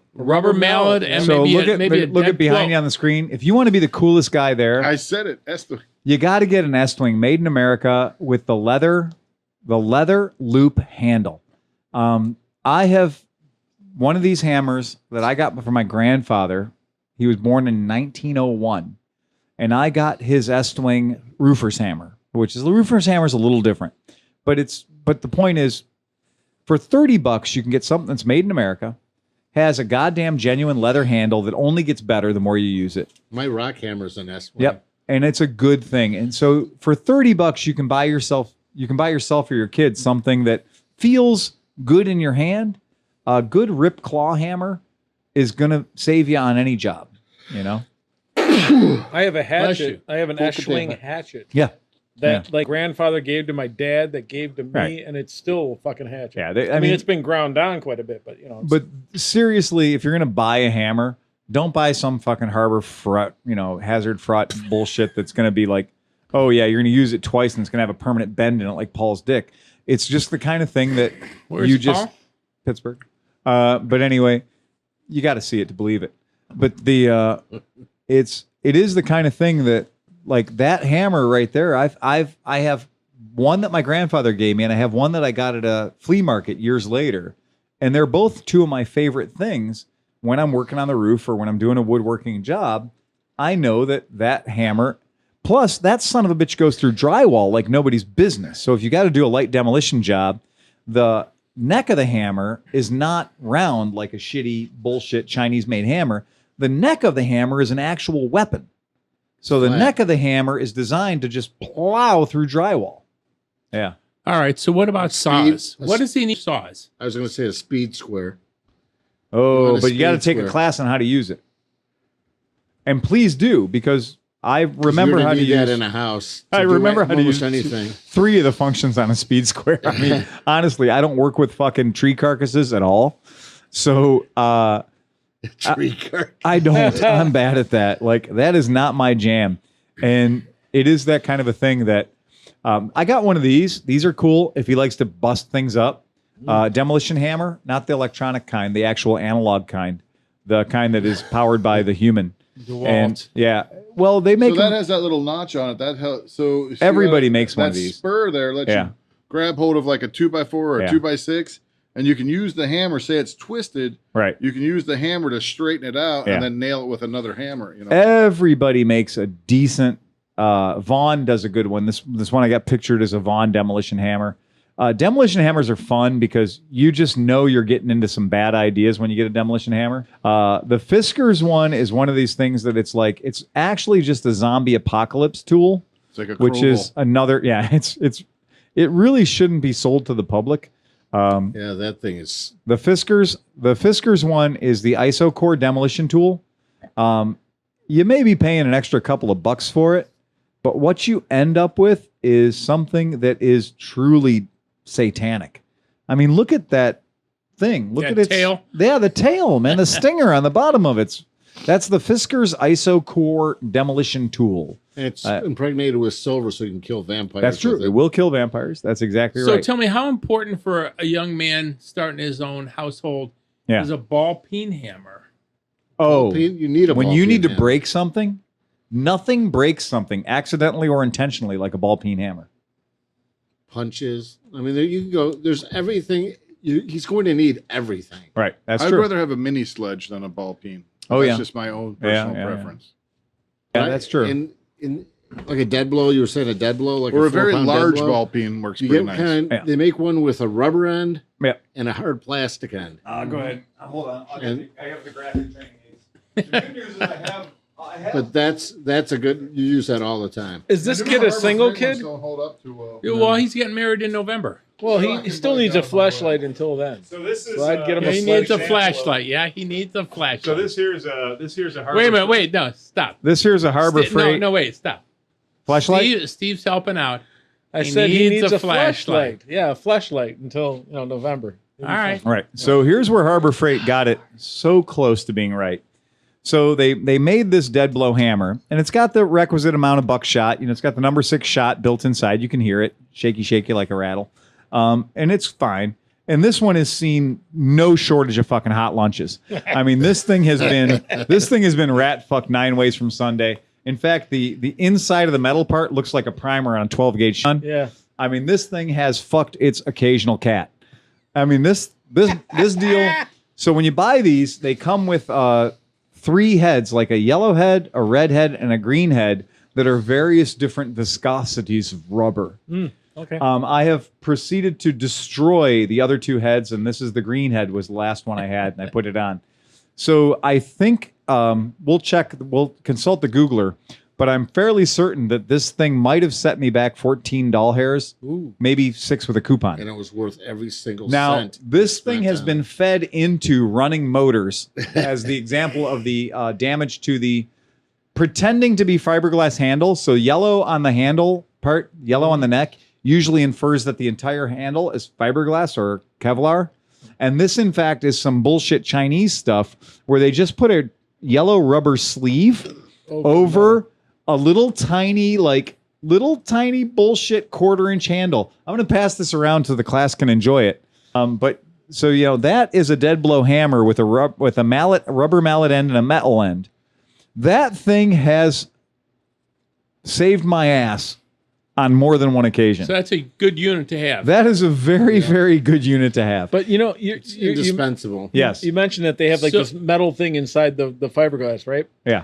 The Chinese do some interesting things. So there's when you buy they bikes. do a lot of interesting. Well, no, but so Pinarello, like a Pinarello bike frame, Yeah, right. A carbon fiber brake frame, set you back about $8,500. All right. Okay, yeah. for the high end one. So they had these ones on eBay that were supposed to be a Pinarello whatever. Sure. And guys bought them and they were like $400. Right. And the guy was like, "Wow, this doesn't feel like it." He dug into it, and they had put an Easton hockey stick. Get the fuck out of So here. the down tube and all Yeah. the other stuff that's supposed to be multiple layers of Multiple carbon. layers of carbon a fiber. Were just a hockey stick with mud wrapped around them and Get hard. the shit outta here. It was awesome. No 6, way. 8, 10, 12. All right. So these are the blow hammers, what you can get from Yeah. Harbor Freight, the hazard fraught. And they come in all the various different discrepancies. But what I will tell you is these things are good for maybe once or twice hitting of a metal item because the skin that's on the outside of it is thinner than the skin on the back of my elbows. It's like a Nerf football. It is, right. You can't really fight your way out of a chain link fence with one of those.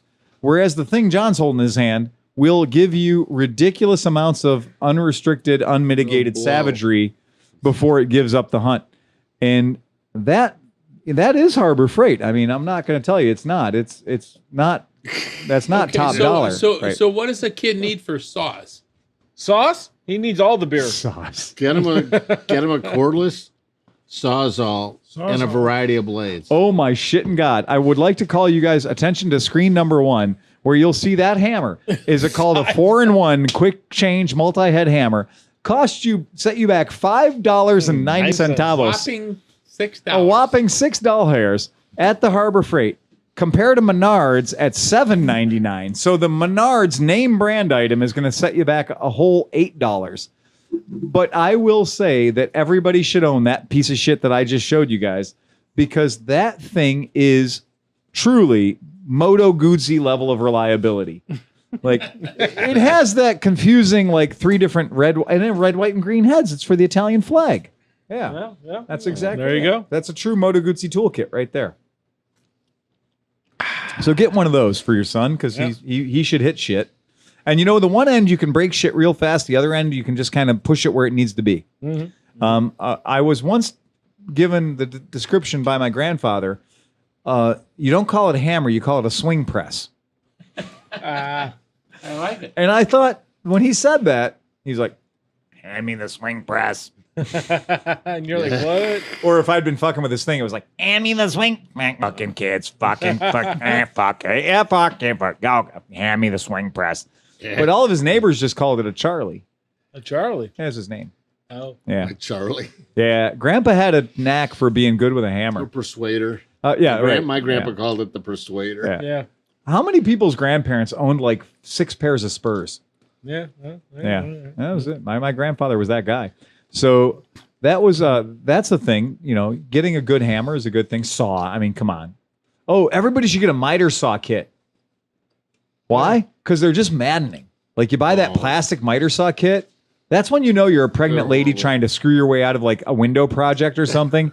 Look, I came home with a miter saw kit so I can put up some trim.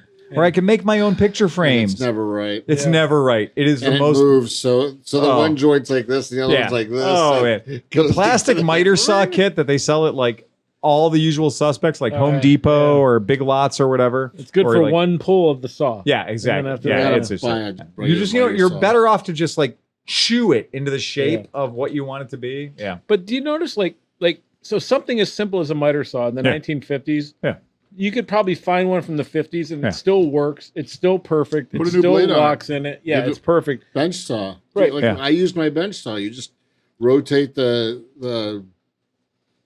what do you call the pushy thing? The pushy thing. My mom, Like God Grandpa rest cut her off so many soul. fingertips. My mom took a very, very ancient miter box that was made out of hardwoods, that was made out of hickory, and she did every fucking corner molding, everything in our house, as a Sicilian, and a daughter of a Sicilian immigrant. And she just decided we should have cool things to look at in our house. Well, think about this. Yeah. Like, right now there's a bunch of dudes that have cool like man cave garages. Yeah. And they have working 1940 and 50s refrigerators that they keep their beer cold and they're perfect. Yeah. My refrigerator in my house is 9 years old and it's dying a horrible death right now. And like to fix it is almost $800, so it's not even worth doing it. But meanwhile, to fix like this 1950s one that my dude got that wasn't running was like $57, and now it's running and it's perfect. Well, yeah, because everything's so beefy and they're using a different refrigerant. The Airbnb that we did for the AIM show last year in Columbus was actually a funeral home.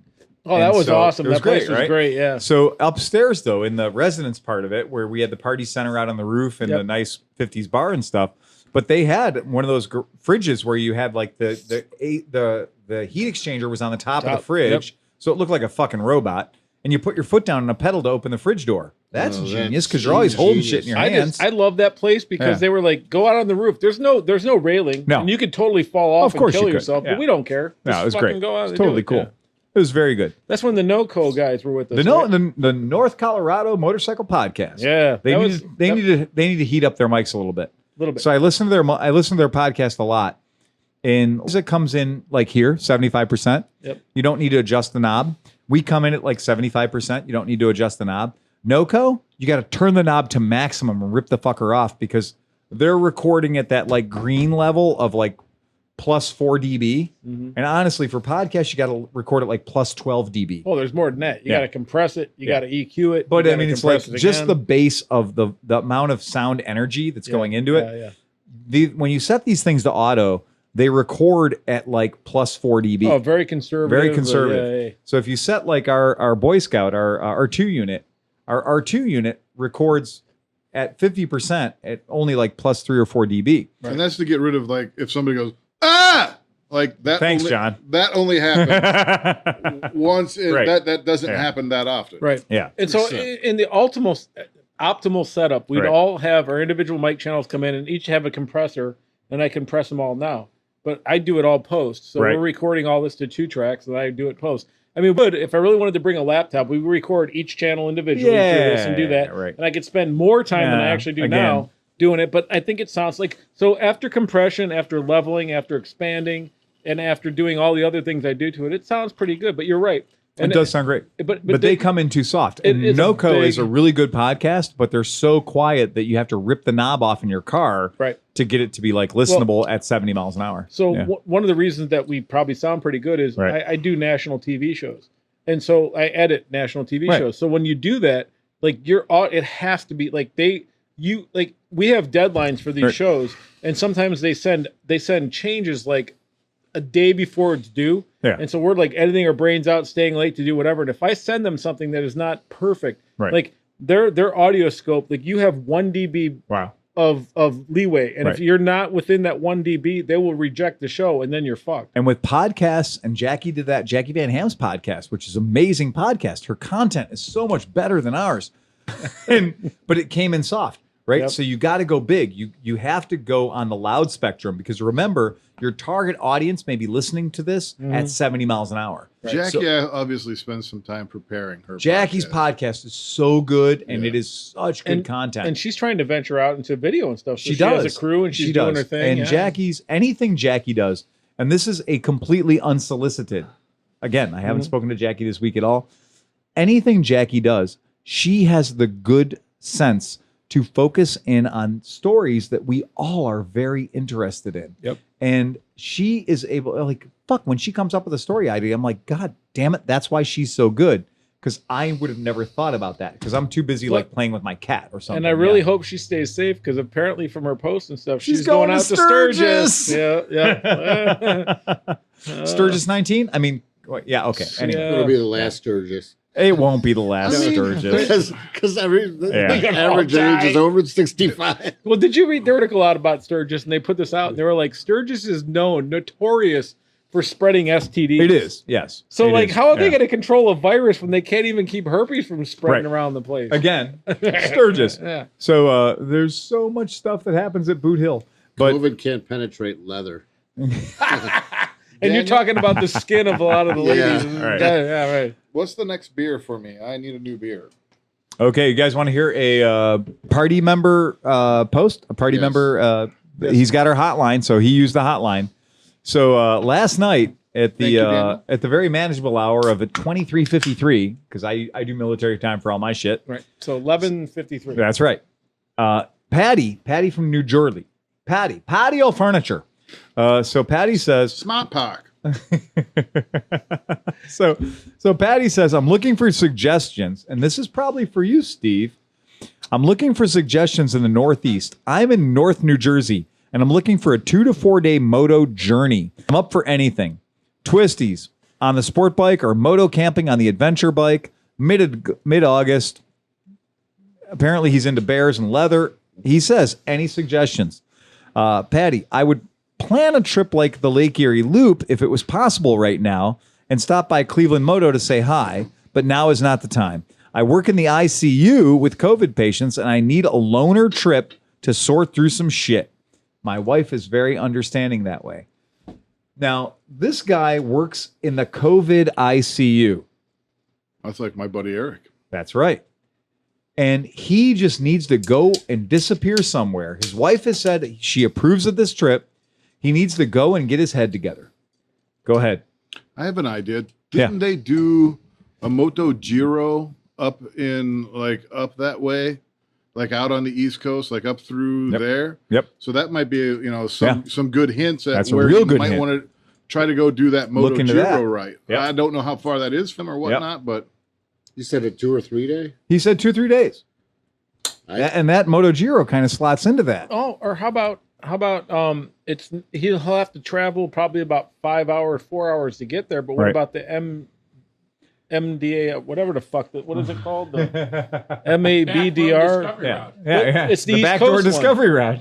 backdoor. The bad decisions route. decision, right? The backdoor discovery route. But Exactly. that starts really north in does. Pennsylvania, so Yeah. we take a few Yeah. hours to get there. But So he could do a mid-Atlantic BDR. Yeah. So he could do a mid-Atlantic BDR and only slice off as much of it as he wanted to. right, That's a good idea too. I like that. because if you've got an adventure bike, I mean, that would be, you have roads, you have, that one is it's 50-50. It's Right. nice roads and it's also fire roads and things like that. So Yeah. that would give a nice little few days. And after 2.5 days in, turn around and go back. And that's a good thing to do is you don't have to bite the whole thing off. You can No. just take as much as you want, just the tip and just for a minute. I have I no promise. problem. I promise. Just The check's in the mail. Yeah. And I won't arrive in your mouth. But the point being that I Party's really in Phil's mouth. Everybody's coming. exactly. Hey, Hey. but it is true, and I do respect the shit out of this guy, Patty, because yes, I do that stuff. I grab the motorcycle and I fuck off. Yep. And I disappear for a few days, and who knows where the hell I've been. And that's my shit's gone limp. But it is true, and I love that being on the bike and just being like, okay, I have a bag. Where did he say he was in New Jersey? Northern New Jersey. So like northern New Jersey. So in the south of New Jersey, they have the Pine Barrens, and it's beautiful and it's exotic and it's cool. And then in the north of New Jersey, they have that that whole East Coast thing going on. So yeah. He could come through New Hampshire, Yep. go into Vermont, Yep. take Vermont 100 up, and stay in Stowe, Vermont if you didn't want to camp, you could stay in Stowe, Vermont at the it's the Sound of Music What? Family's Lodge. Whoa. And when you're going up Vermont 100, Why it's is like he so far from a microphone? Oh, can you hear me? I can hear you. Okay. Is this All thing right. on? So Stowe, Vermont, and it's the Sound of Music. The granddaughter of the Julie Andrews? no, the real people, actual the people, actual yeah. people. Oh, you mean the actual, Trapp not Nazis? The Von Trapp family. The Von Trapps. Granddaughter. They have a lodge up there. Okay. A motorcycle lodge. No way. It's not a motorcycle. It's a beautiful. It looks like you're in the Alps. I mean, Really? seriously, it looks like you're in the Alps. It's beautiful. Oh, this sounds fantastic. So you could look it up. Steve, have you been there? I've been there. I've been Get there the fuck a number out of here. times. But Vermont 100 is an awesome road to ride. Really? But if he's coming from New Jersey, he can come up. He can come through New Hampshire, go up through Vermont, go up Vermont 100, and end up in Stowe.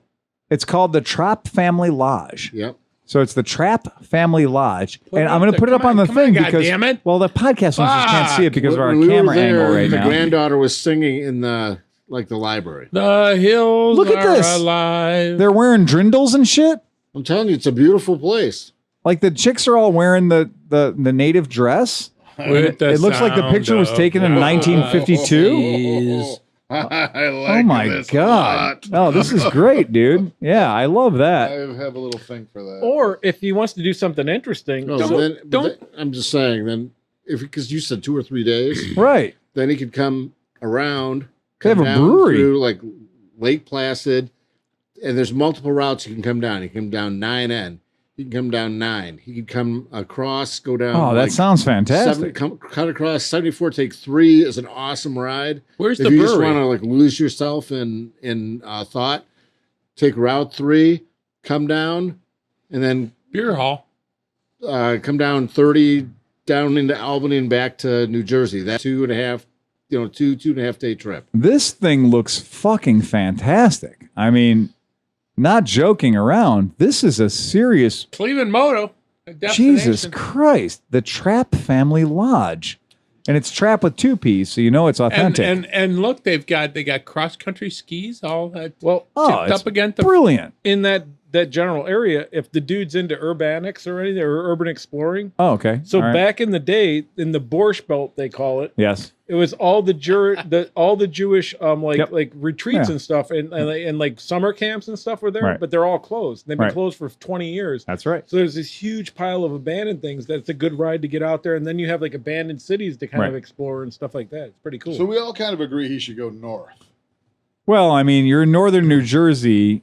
You go south and you're just getting more East Coast deliciousness. Yeah. But realistically, I've always been fascinated by going north, and you have, Steve. So I like it up there because, Right. I mean, I ride up there so that I don't have to see anybody. right. I don't have to. Yeah. I just want to clear my mind. And that's what he wants to do. Because I work Right up you to know how much I Montreal. He work. could go all the way up to Montreal. Well, he Can't could, get into except for the Canada. fact that we're not welcome Negative, there right now. negative, negative. Yeah. You know, And a that's good, true. He could go to Portland, Maine. What do you got, Daniel? a good 2 or 3 day trip might be to Hammondsport, New York. Go to the Glenn Curtis Museum. The Curtis Museum is a great fantastic. museum full Yeah. of airplanes, Yeah. motorcycles. if it's cars. open though. It Is is. it open? Curtis Museum, the Curtis Museum, I believe, is open. I just got a report from somebody else that was there. They are So open. I follow them Yeah. on Facebook. yeah, so They the do motorcycle vintage events. They every do. so often there too. yeah the Catskills. That is one of those things that I've done a bunch of stuff up there. My wife used to go to an ashram that was in the Catskills and was a former Borscht Belt 50s Oh, okay. Jewish. The Jewish Alps is what they used to call it. Yep. And she used to go to that Marvelous Maisie. on the Maisel. marvelous Mrs. Maisel. Maisel, Yeah. sorry. That's worth your time right there if Yeah. you want. That's delightful. 3 seasons. It's really good. It is, but they also yeah. deal. She's good. But it's Yeah. pretty amazing, like to see that show and see Yeah. what those places used to be like, and then see them now because they're all abandoned, they're all Right. done, Exactly. and it's crazy. It's If you want to go like anywhere, Fallsburg is kind of the easy to get to part of it. But I've made that trip several times between here and New York City and gone through that route, running either on 17 to 87 or just running across. It is the roads are beautiful and there's a lot of great stuff to see out there. So it's pretty cool. definitely. That's a really good tip. I mean, the idea of dealing with COVID by just fucking off and getting away from people for a while, especially, goddamn it, if you're a COVID ICU person, yeah, don't you just want to get away from humans? Yeah. Well, you want to recover first. Yeah, you do. As you guys know, a couple of weeks I officiated at a wedding, And I'd like to let you guys know that according to the CDC, I'm out of the woods. So as a result, the time has. Let's see your woods. I know exactly. I'm cool. No. We've all seen it. I'm gonna do the Geraldo test. If I can take a deep breath and hold it for 10 seconds, I don't have corona, according to Geraldo Rivera.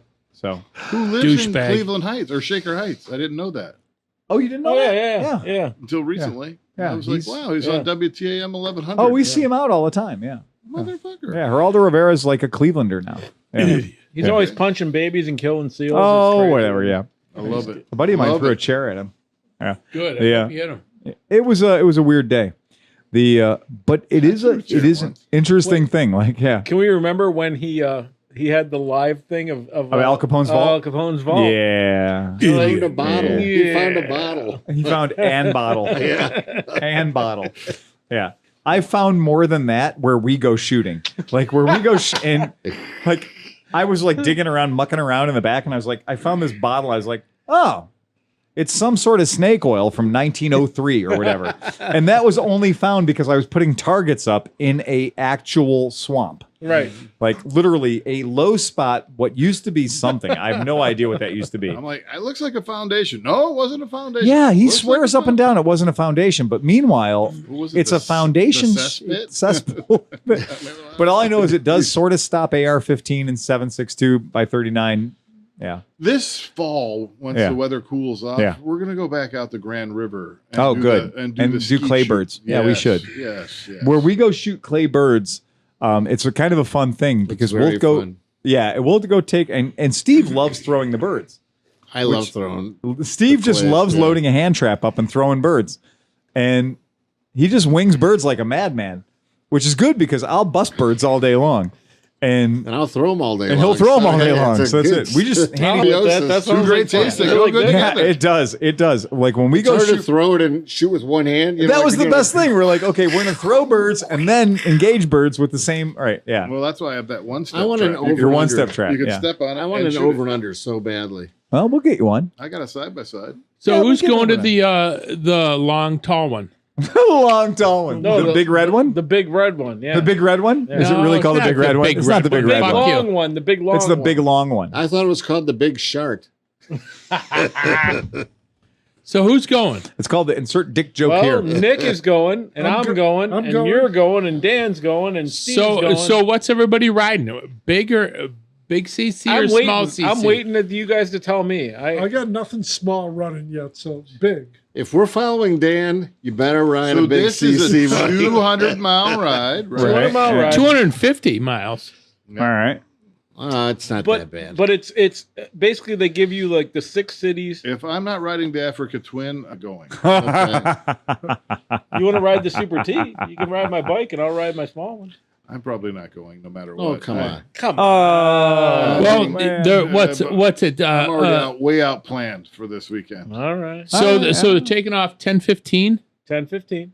From where? at from Fuel Skidmark. Skidmark, yeah. Skidmark. Right. Okay. All I'll right. just stay up all night. So I'm going to read you the bio. I'm going to read you I know, the 10:50 play-by-play. early for you. So since Fuel Cleveland had to be canceled due to the pandemic, Noble Moto, our friend Steve Noble, who's been on our podcast, Yeah, good dude. good dude, and lovely wife Megan, Noble Moto figured we could have a big long ride instead and still be able to keep social distance. The ride will start at Skidmark Garage at 5401 Hamilton in Cleveland, Ohio, 44114. The entrance is at 1299 East 53rd Street for those who are trying to get there with their Google Maps. All right, so Skidmark Garage, it's hard to find, but 1299 East 3rd Street will get you there. It will end at a location to be determined in the greater Cleveland area. I thought they were going to end at Noble Beast. It's Noble been Beast. determined. Exactly. Yeah, Nobody's- it's been It has been determined. Yep. We will have directions in print and available for download. The ride will wind through the country and be about 200 miles long. And with the directions, people can cruise at their own pace and with whomever they'd want. I want to win. Hopefully, some place will be open for food and drink afterwards. Noble Beast. Here are the details. We will start at Skidmark Garage. Kickstands up at 10:15 a.m. For the route, Put these cities into your Google Maps app and then select avoid highways under options. And I got to give them credit. That's brilliant. Yeah. So literally saying, put these cities into your Google Maps app and then select avoid highways. Peninsula, Ohio, Botsam, Ohio, Granger, Ohio, Mount Eaton, Ohio, Coshocton, Ohio, Gann, Ohio, which I thought was a typo. I looked it up. Loudonville, Ohio, Wellington, Ohio, Noble Beast, 1470 Lakeside Avenue East, Yeah. Cleveland, Ohio, Yeah. 44114. I would recommend letting Google Maps take you down the highway after Wellington. Otherwise, it is a long stop and go through the city. Yeah. John and I did that long stop and go through the city at maximum velocity. It was terrifying how fast we were going on bikes under 200 cc's. As fast as we can. But I will tell you that when we did that long stop and go between the east side and Welland, it was a matter of taking like 480 to 80 to 11 out Lorraine Road, or 10 out Lorraine Road, or it was like a lot of stop and go. And as it worked out, we did a lot of stop and go, but we did it at like we were on fire. Because it was, conservatively 5 or 6 p.m. at night, 6 p.m. at 7 o'clock on a Saturday. And that stop and go business, Sucks. we were going stupid fast. Yeah, John was a few minutes ahead of me. Yeah, and he was just killing it. And I was on a 125 and I was killing it. And you could tell that we were cruising. We were dying because there was like red light, sidewalks. Yeah.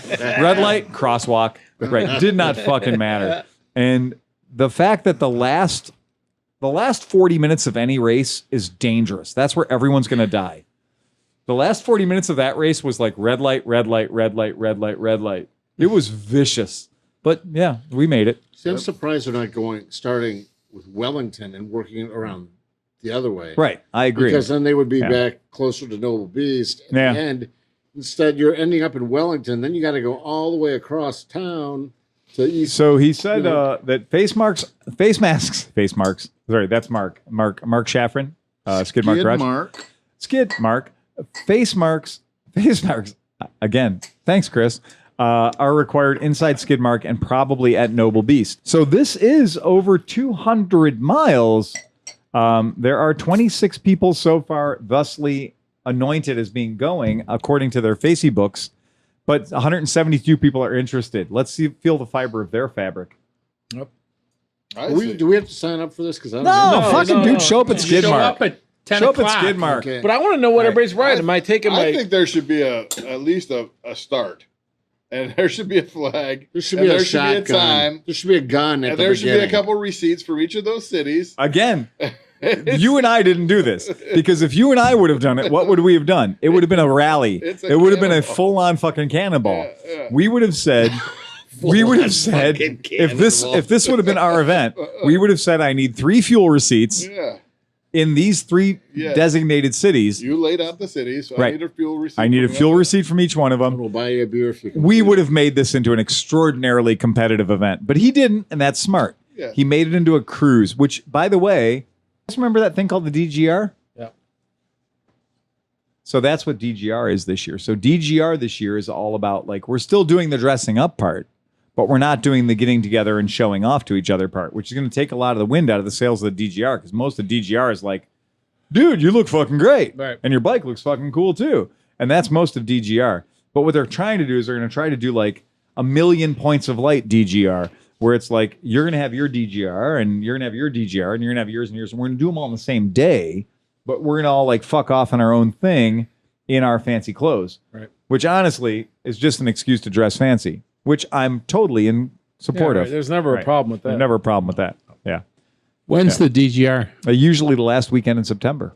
This year should have been the year for synchronized riding, I think. Like, get something, get a little skit together, Sing a skit. You could be the purple helmets. Yeah. Something like that. Speaking of that, did you see on the thing that you organized for the 89 Gran Turismo rally? Nobody's supposed to know about that. Check test. The 1989 Grand Caravan? Yeah, Check sorry, test. something. No, it's totally secret. We're not talking at all about the 89 Nothing Grand, has come the across. Grand Caravan.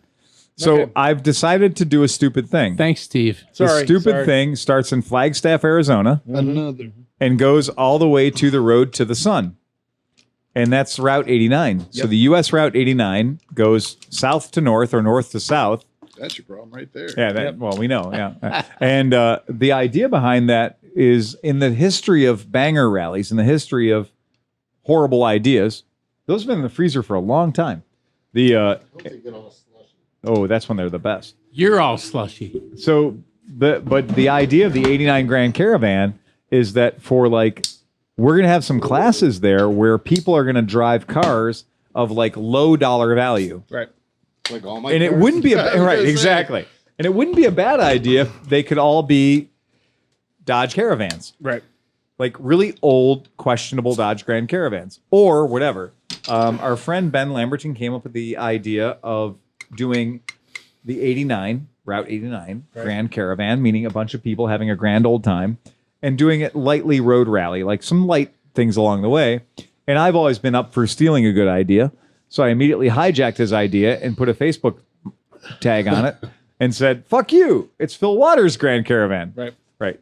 Also, Ben Lamberton's Grand But Caravan. Tom Peddington, I believe. Yeah, Tom Pennington. Yep. Posted the greatest car I've ever seen in the history of cars. And it's only $2,000. And it's a guy that was setting up for the Pride Parade, made a giant penis car. Yeah. And I kind of want it. Well, It what looked about like the a Morgan? Is that the one you sent? Looked like a Morgan, 2 wheels in front, 1 in the back. Yes. Made of a dick. It didn't With make a it to dick. the parade because the butt float backed into it. Oh, I like the Geo Metro. That was a Geo Metro on the front, but it was a dually in the back. Yeah. So he had literally taken a Geo, a front wheel drive car, and put a dually on the back of it. So what happens with these things? Anytime you get the Babe Rally guys and the 24 Hours of Lemons guys, the whole goal is just to find inappropriate vehicles to ride across the country. And so the whole thing is like get the world's most inappropriate vehicle and drive it across America. And if you have an inappropriate vehicle, well, then, hey, you're in good shape. But most of the time what people do is they fly into these horrible little towns and they buy something on the spot. And it's You mean like Phoenix? well, you know, the funny thing is said like horrible little Phoenix town. is right. There's a lot of old people that die in Phoenix and their cars become available. Especially with COVID. Yes, exactly. So I'm thinking there's going to be a splurge. Oh my God, that is such a dick. Yeah, I don't know how you cannot buy that.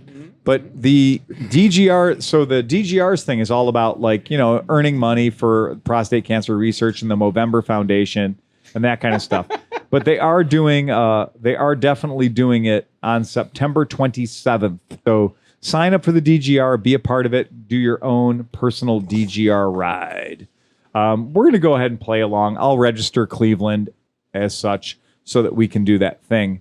But yeah, DGR is always a lot of fun. I feel bad that this year it can't be the same way it's always been in the past. But I think we can do it in some manner. Like you guys have been going almost every weekend. Right. So maybe that weekend it'll just get a little bit why bigger. you than can't even do it because you're apart when you're riding a motorcycle. Absolutely. Social distancing at 60 miles an hour is what's working right now. I think it's more or less the beginning and end that they're worried about. And that's exactly right. Well, I don't think we'll be able to do like this bar stop where everybody goes in and you know. Right.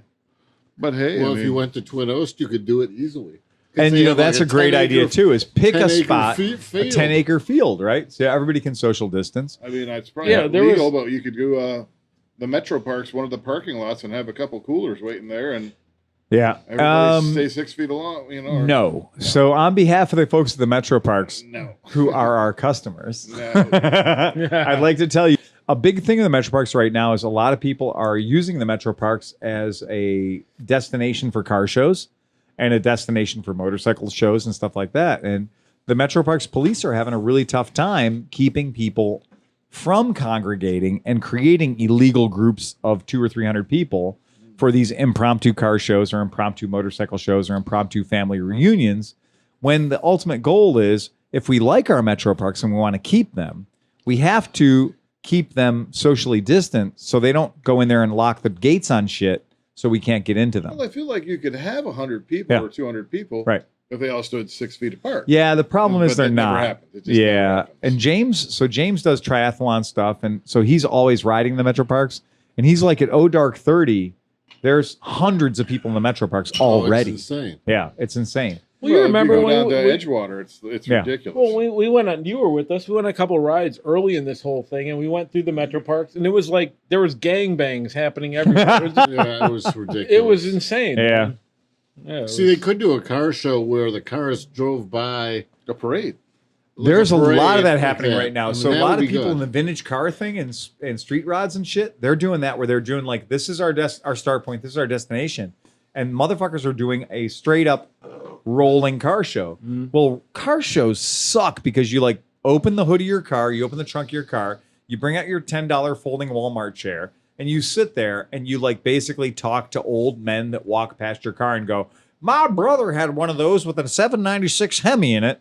And you're like, oh, fucking Well, waste of a and that's goddamn such- day. and that's I what- know. This is what happens. And that's what Cam is. Yeah. Cam has left the podcast to Right. pursue a career in Corvette car shows.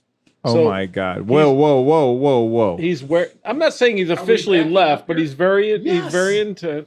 But he has his, He has a satin jacket. second. He's collecting Second patches jacket? now. Yeah. Whoa, whoa! Easy for you to Should we call Cam- Should we call Cameron and call him? So up tonight? Cam's a young gentleman, Yeah. right? Oh, He's Cam. growing a mullet on purpose. Like, wasn't Cam born in the '90s? yes, I think Okay. so. Yeah. So Cam was born in the '90s, and he's gone into the great clearinghouse of old men, call him up. the Corvette culture. We, What we is call the this. number? We call this. What do you have? losing A your C4? shit. C4? Yeah, that's what He's he the has. C4 crowd. So he like weasels away in. He weasels his way in with a C4. So you technically have a Corvette, the cheapest Corvette. but you also have Right. a Chevette. But he is working. He is working on it. To his Yeah. credit, he's doing his thing, and he has Yeah. a parts car, and he's moving stuff around, and he's doing his thing. It's cool. No, it's it's all cool. good. Yeah, but It's the still point cool. being, Oh, it's like- totally It's cool. It's cool. I 100%. just wish you would come here sometimes. I and- know. Yeah, but I'm going to tell you Well, that what happened is he got with all these guys, and like you don't get a patch for being at the show, so he can't adorn the satin jacket, so he has to. But you We can get adorn his no, but he gets jacket. dash plaques. So Okay. dash plaques are to old cars what patches are to motorcycles. So you get these dash plaques when you go to these events. And I've gone to a couple of these things, and I grew up as a child going to them, dragged behind my father. And really, it's a great place to learn about like lumbago and like lumbago. Thank you. Lumbago. It's a great place to learn about lumbago and What's gout. and gout. lumbago? What is lumbago? Lumbago and gout. What is lumbago? Well, they're the two afflictions of being white and old. Yeah.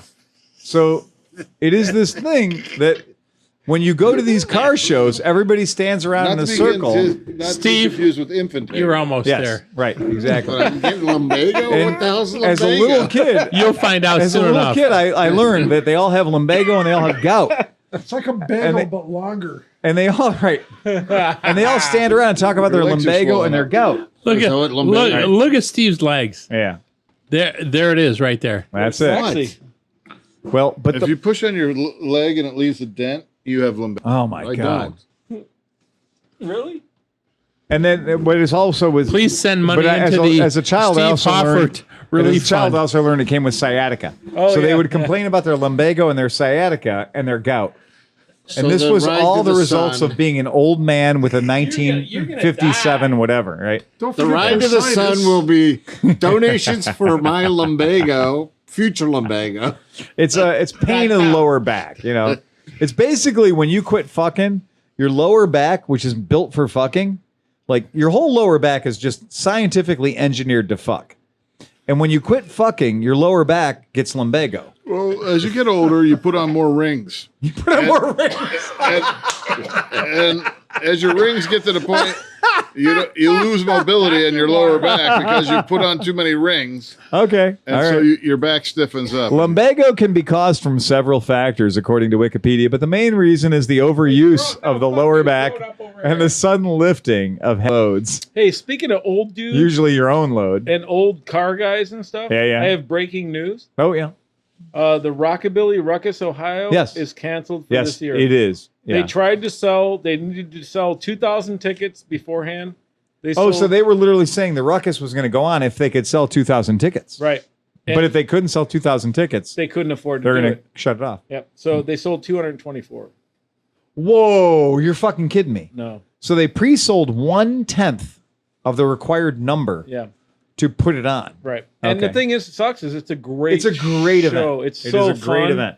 And But I can also understand why 1,800 people would say, not my jam. now. So Yeah. they said they're going to come back in 2021, Right. and they're going to be there, and they're going to do their thing. And if you haven't been to a Rockabilly It's Ruckus, fucking Ohio, awesome.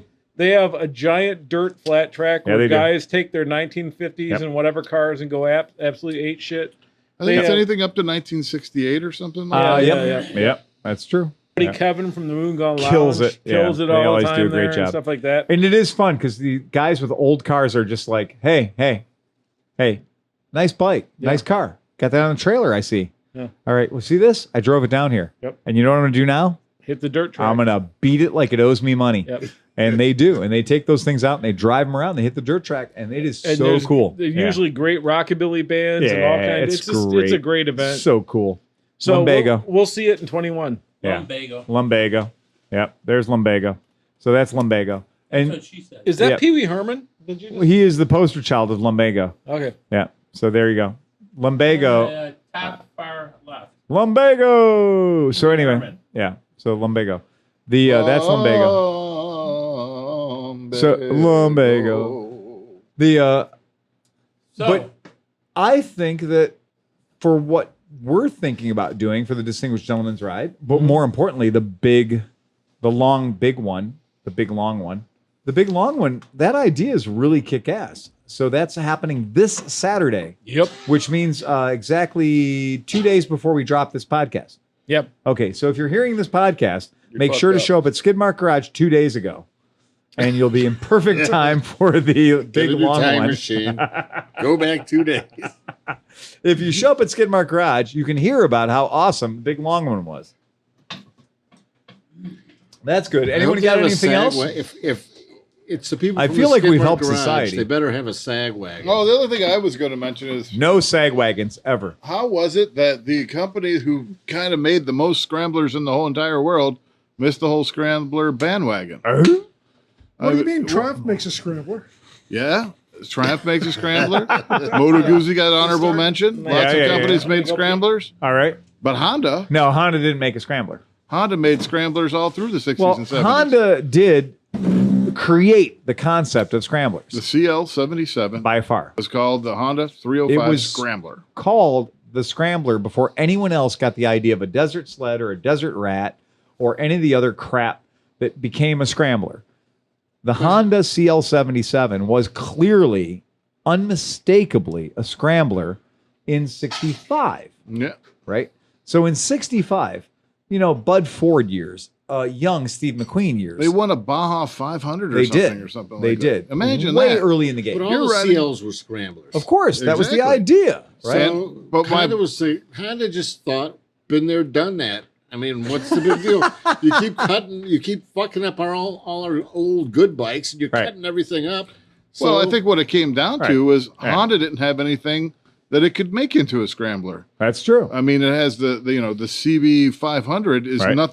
doesn't look anything like an old bike. You know No, what I not mean? at all. The only thing close enough would have been like the CB 1100, Yeah. but that's way too big, and it's a 4-cylinder. It would have never been a scrambler. Like they didn't have a smaller parallel twin or a V twin that they could do a scrambler out of. When the internet got together and asked, what does Honda CL stand for?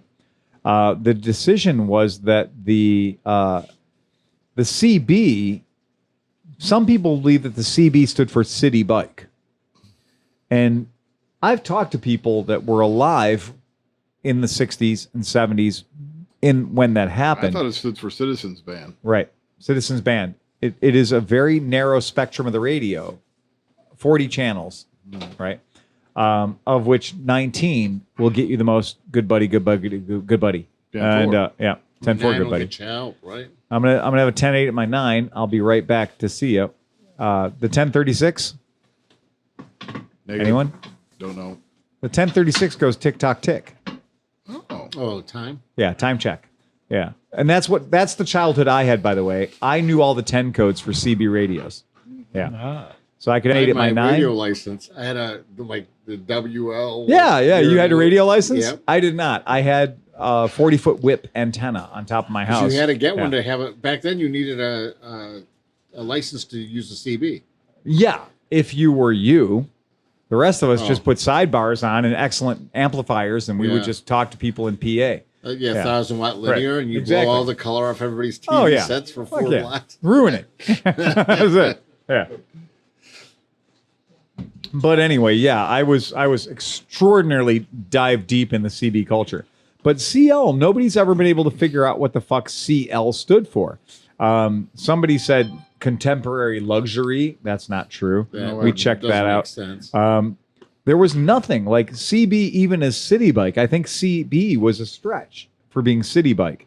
So if any of our podcast listeners know what CL actually stood for, I would like to know anything better than like a wild ass guess about CL.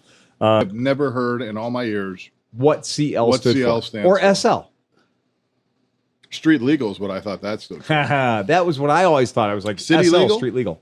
I have no idea, dude. City no bike, idea. city legal. CL, don't know. Yeah, but that So would be. yeah, never knew. But anyway, you're right. As far as the origin of scramblers, the CL77 has got to be the earliest known mass-produced factory scrambler that I can think of.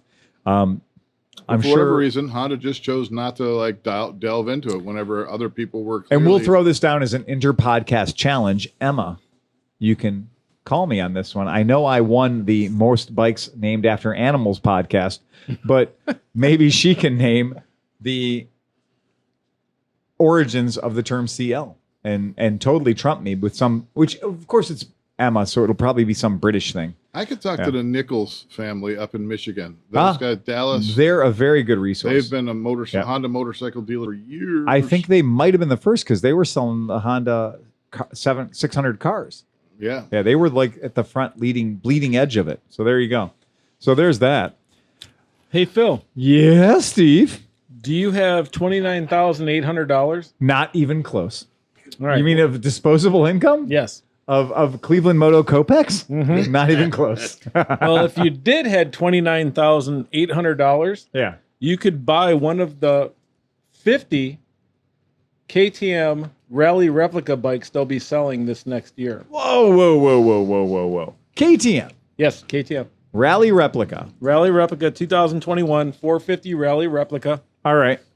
and $30,000 and you get that. But it's just got an extra like computer on the dashboard. Right. Like it really isn't any different than. They're saying that there's the suspension and the motor and Does all the this. frame have a gallon of water in it? Per Baja 1000 or Perry Dakar rules? Oh, really? The frame has to carry a gallon of water? Yeah, there's like this weird rule that if you're fucking off in the desert, your frame has to carry a bunch of water in it, or you have to have like a gallon of water with you so you don't just die out there. So From KTM, the All right. work goes on. We are proud of the 2021 KTM 450 Rally it's replica. up on the screen right now for people who want to know about it. With this model, we have already set the bar very high in giving the customers a product so close to what we prepare and take for the rallies across Yeah. the world. True that. Of course, we always want new discoveries, and this means the 2021 bike is a significant upgrade. Okay. The gearbox construction and configuration will make a difference to riders who want to push the KTM Rally replica to its crucial limits. Before the electronics take a shit and you have to buy a new motorcycle. And it is crucial for us to be able to transfer what we learned directly into the hands of Right. KTM riders, where we're here to win races, but making a better product is very important and satisfying. Did you say this was 30,000 Freedom units for a 450? No. It's much cheaper. It's 29,800 Freedom units. It's like 33,000 tax and title. Okay. Well, that's like, Is that rupees? no, that's not rupees. So it's $30,000 for a 450. Yep. I don't know, man. That's like a lot per cc. But then you can claim to be Lyndon Poskett. I still wouldn't give any money for a KTM. Yeah. Just saying. It's out there in Like, case you have I used to say this about Aprilias. Yeah. The magic thing about Aprilias is Aprilia is the best bike in the world if you have $1 billion. a race trailer. Yeah, right. So if your name is on the race trailer and you have a staff of people to keep your Aprilia on the road, Right. it's really the greatest bike you can have. Right. And I feel the same way about Katums. Like KTMs are just like waiting to fuck you over. Yeah, there's a lot. And like the funny thing is like there's no question that the performance of a KTM is superior to a lot of other bikes. Absolutely. But you can't be a schmuck and own one. No. You just can't. And like, you know how Tesla had the idea of moving electricity through the air? Yeah. Without wires? He proved it. He was able to do it. And I feel that KTM feels the exact same way about moving electricity from the battery to the turn signals.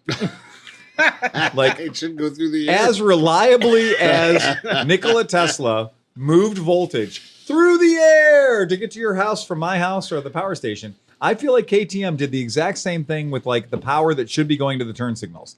I feel like the idea is like, this is going to make the light blink on angel hair and good intentions alone. And then once either the good intentions are gone or the warranties run out, that you are fucked on the side of the highway with a bike that has a dashboard that's flashing zeros. Right. Yeah, because their wiring is the size of a red, you know what kind of air.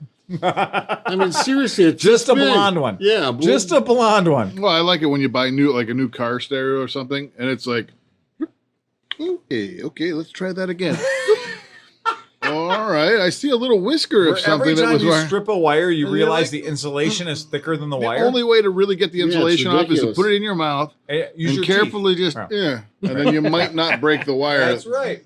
And you saying that because your credibility with wires. Oh and- yeah, yeah, right. Oh yeah. There is no copper core. No. And then you go to twist it together, Yeah. and you realize it's not made out of copper or anything ductile. No. Because it just continuously It's frays. literally It's like made out of fishing line. Like it's like- made out of like this weird it's fiber like- octave reinforcement.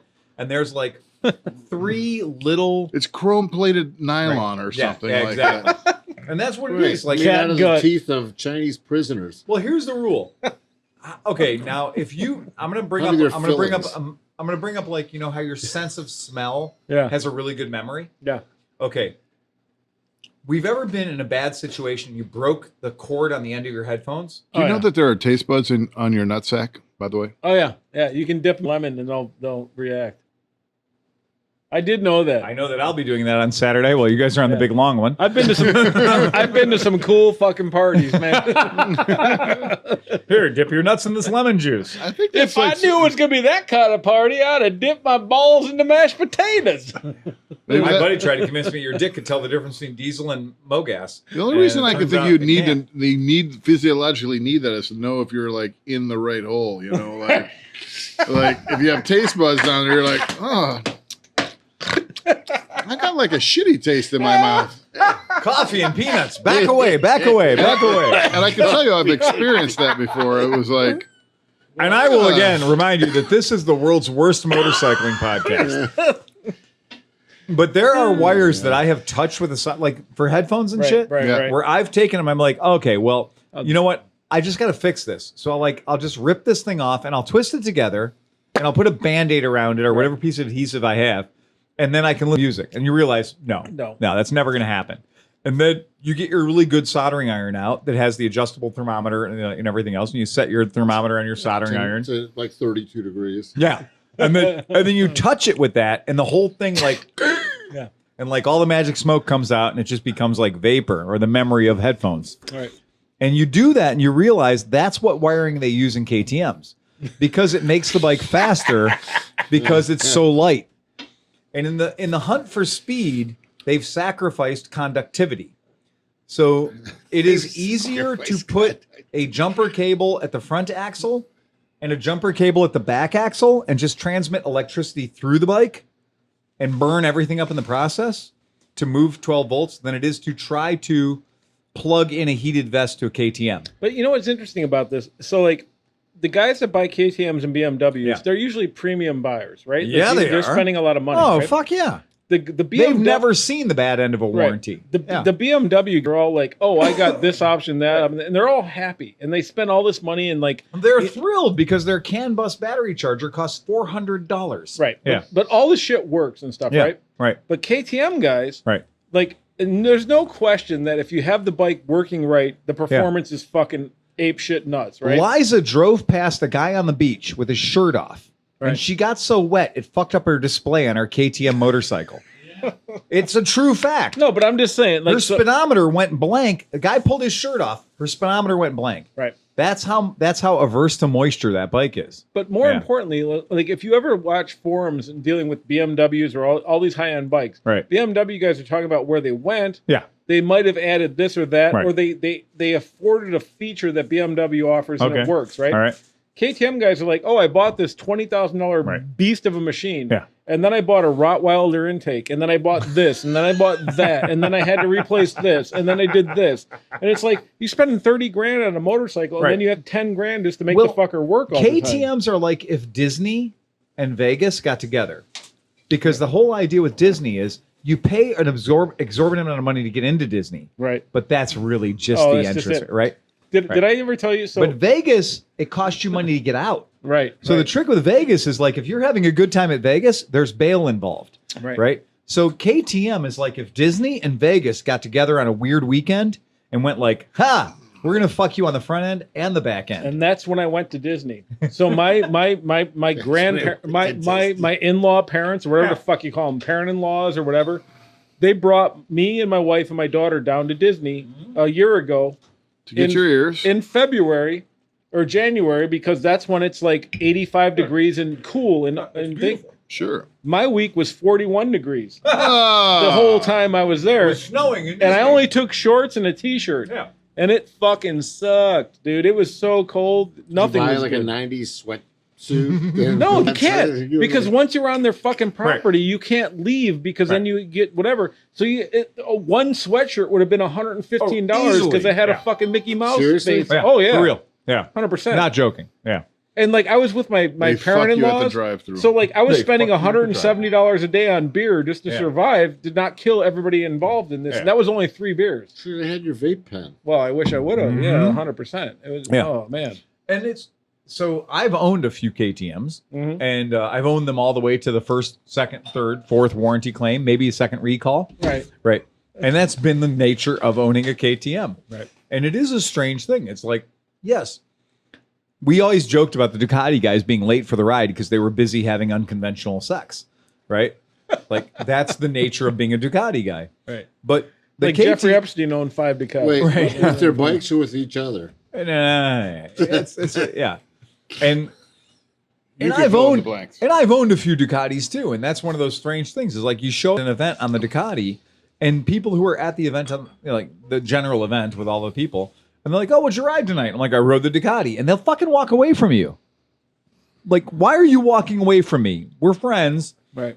but I just made the mistake of saying I rode my Ducati tonight, which means like they think I'm going to be the guy who's going to be like, dropping an extra little roofie in their beer or something. Like Ducati has this reputation of just being like a very weird Italian chest hair cocktail of bad decisions. I'm too sexy for my shirt. Yes. Too sexy for my shirt. So sexy it hurts. Right. Everything about Too Ducati, sexy like for Milan. yes, Ducati is very much, and I ride a lot of them. But the Ducatis invariably, anytime you're in an event and you see the guy who owns the Ducati, the first thing is, if you own a Ducati, we know you own a Ducati because you shop at the same place the guy who owns a Porsche shops. It's the house they own this shit, right? Or Like- Ferrari. The or Ferrari, Ferrari guys are or the whatever. same way. Right. A guy who owns a Ferrari will let you know he owns a Ferrari within the first 5 minutes of meeting him. Well, it's kind of like Harley. That's why Harley wanted to buy Ducati, right? I think that Harley Davidson is more about they brand themselves. Yeah. So it's like if you couldn't tell by the leather skin and the paunchy belly and the Harley Davidson t-shirt, that you could tell because they're more like, well, I'm a Harley guy. Like the Harley guy mentality is a thing. Yeah. But Ducati is more of a like, it's more like you see a black rodent with a white stripe down its back. You know it's a skunk. So without even getting close enough to smell it, well, stay away. Whereas like the guys who own Ducatis have Ducati clothing items that are visible from long distances. And the red and black color scheme is like, it's like a sexy version of the orange and black color scheme. And we do know it is sex-based. I mean, there's no doubt about it. It's like the back of those macaque monkeys. Like the macaque monkeys, when you see the back of a macaque monkey that it's a macaque monkey. Like that is only a macaque monkey. And No, Ducatis are the same way. No, I noticed about. They're always remember presenting. The Ducati you had with the movable fairing. That's a Multistrada. An old Multistrada. Multistrada. An old Multistrada. 2011. Doesn't it remind you kind of the Transalp? Yeah, because Transalp did it first, and everything else was an imitation of it. The But- TDM 850 was an imitation of the I mean, Transalp. just the front. I mean, Yeah. the front of it, and Yeah. just the way the dash. And those bikes were all of those bikes, Africa Twin, Transalp, TDM 850, Multistrada, they were all the same concept was like, let's pretend to play Africa Twin. Let's pretend to play Perry Dakar this weekend. Yeah, that's what it was. Yeah. But there is The TDM was nice. there though. is Yeah. the 1 or 2% Ducati owners yeah. that are like complete engineering nerds. Yeah. And everything else, and Yeah. they're like into their bikes and they know everything They about talk them. about trellis and Yeah. frame flex Yep. like it's a good thing. And they're like, oh, well, you don't understand. There's an engineered amount of flex into this frame that helps it sweetly go around the corners at Laguna Seca. Right. And those are the true Ducati cognoscenti that are like, those cats are the two-stroke woods guys. Like you get into any group of anything, like Dan knows his bourbon, right? So Daniel knows bourbon. And you don't dare try to like, hey, Daniel, try this bullet. Daniel You know? knows all alcohol. Right. And because that's his jam, right? That's what he does. Right. And that's the thing. You know your drones. Nobody's going to sell you a bad drone, right? That's exactly it. Well, it is, but it's interesting that though, like a brand can like same with Porsche. I don't know. Yeah. Easy now. I don't know what's going do you on. got going Sorry, on there? I'm not. I don't know. He's not. Right. But anyways, You're but stuff like around. with Porsches, like you have the same guys. You have the guys that are super rich and own them. Yeah. But then you have guys that know every Of fucking course. bolt Yeah, and nut yeah, about right. them and Yeah. are. And so It's an engineer's thing. Ducati has that. Ducati Yeah. guys, like there's guys with 25-year-old Ducati that nobody else can get to work, but they know Oh. theirs are flawless. I know 3 or 4 guys who are NASA engineers who have Urals. Mhm. What the shit? Like, come on, guys. Are you Everybody serious? I've ever met with one of those is a total fucking asshole, though. I love that thing. No. It's A grumpy asshole. It's only the 2-wheel drive Urals that are assholes, right? Is yours No, too? I mean- Do you know what? No, his is a one-wheel drive. All right, see? So, but Urals are like, they're like, this motor could be better if it was a hit and miss engine. Right. Like these guys are always trying to down tech it. They're going, well, if the carburetor was made of wood, it would have more resonance. They're like, if guitar guys and motorcycle guys got together. I think it needs a rosewood slide. Exactly. It needs a rosewood slide.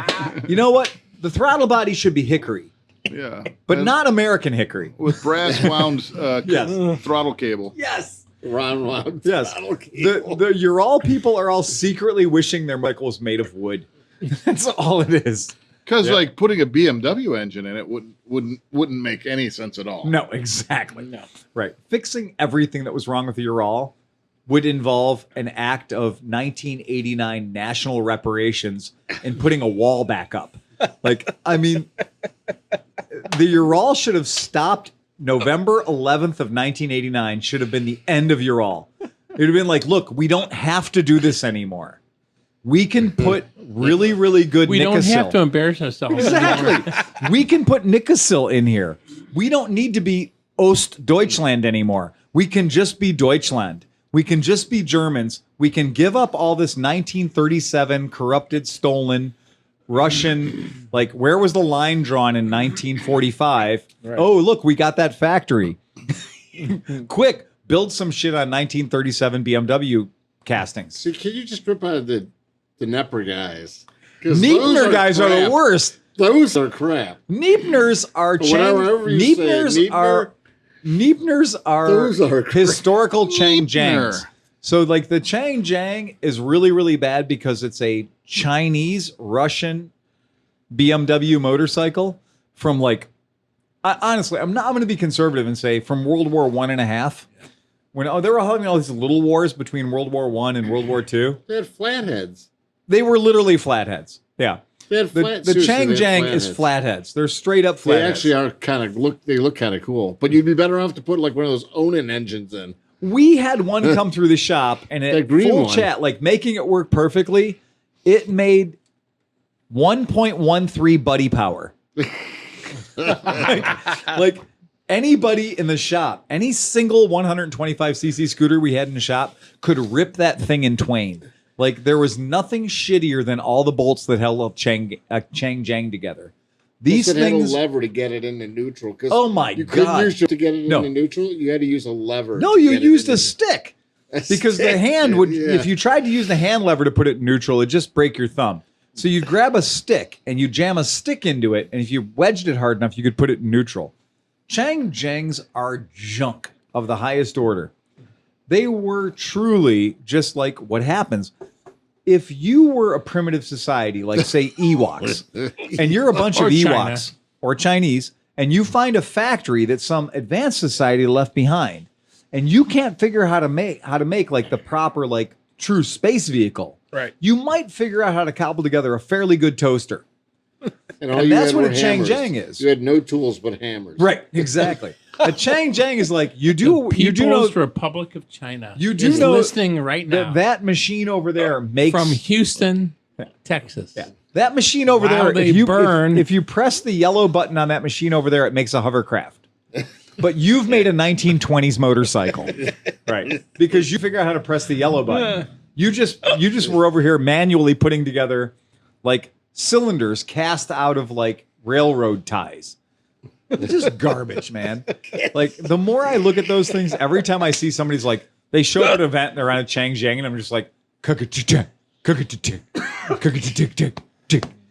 oh, it's garbage. It's so bad. Dear China, Yeah. I hope you're stealing our COVID information. No, Because you're not fucking figuring out yourself No, anyhow. no, they did because the same company that made Chang Jiangs, right, makes the Benelli 302 and the 600 and the 135. Really? So your Who's bike- buying those communist pieces of shit? This guy named Sleepy, This guy. right? Who's like putting literally jet engine exhausts into his Chang That's Jiang. what I'm talking Sounds about. like he's So- hiccuping all through the. I'm telling you, you guys got to be careful The because only thing worse would be buying one of those Januses. Hey, hey, hey. Hey, settle down over there, young man. Are you I'm just still saying. are you still in line for a J-shaped anus?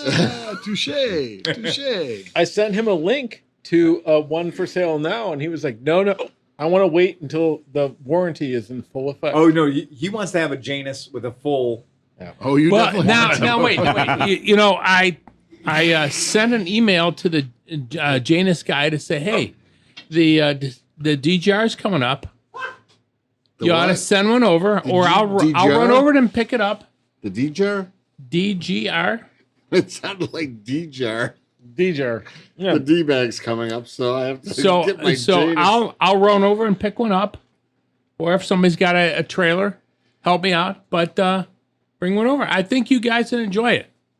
I wrote it. You're the right kind of guys to put it through the paces. So what they say? What they say? They have not gotten back to me yet. Yeah. That's You asked because for sponsorship. They have none. yeah. Well, they Well- do, but you don't get the D on the tank. You get the anus. Well, here's the thing. I think every one of the guys in this room would enjoy riding that bike. No doubt. I mean, I was even just looking at what made me think, we were talking about the scrambler and everything. And one of my little pet projects is, or dream, I wouldn't even call it a dream, just a little flash in the pan thing would be to like an old Royal Enfield, turning it into, because I saw a picture of a guy on an old single cylinder Norton that was scramblered out, Right. but back in Build a proper put knobby 6 tires. days bike. Yeah, it would Yeah. be. I thought it would be interesting. It'd Yeah. be fun to ride around. I'd try it out. Yeah. Yeah. And I mean, this is the whole thing. I mean, we are motorcycle But horse. the Janus here. is 250, right? We'll ride anything. Right. Yeah. Right. Right. Janus. You know what, Anus. Mac, you would enjoy the bike, I think. John and I, I'll try. John and I Smoky Burnout 250 Chinese bike into submission in my parking lot one night after Yeah. it was election day. We drank way too much. Oh yeah. And we got back to my shop and the only thing left to do was do Smoky Burnouts on Chinese bikes. Yeah. And we did until the police showed up. And Okay, the we're done. police showed up and we were proper midnight drunk at 8:30 p.m. And the police didn't get it because we'd already had the bumper car out at that point. Like we'd gone through a whole arsenal of bad ideas. like we had emptied the shop of all the dumb shit. And John was like, I don't think that bike can do a smoky burnout. And I was like, I think I can do a smoky burnout on anything. And John was like, gauntlet thrown, bitch. And I was like, okay, as long as you don't ask me to wheelie it. And, No. And I tried. I couldn't wheelie that bike. Yeah. Like I nearly killed myself trying to wheelie that fucking bike. But we could smoky burnout it. We got it cooked up pretty good. Hey, and that's when the police showed up. Yeah. So you've had a love and hate relationship with Royal Enfield. Oh yeah. Okay. Yeah. So the Enfield Interceptor.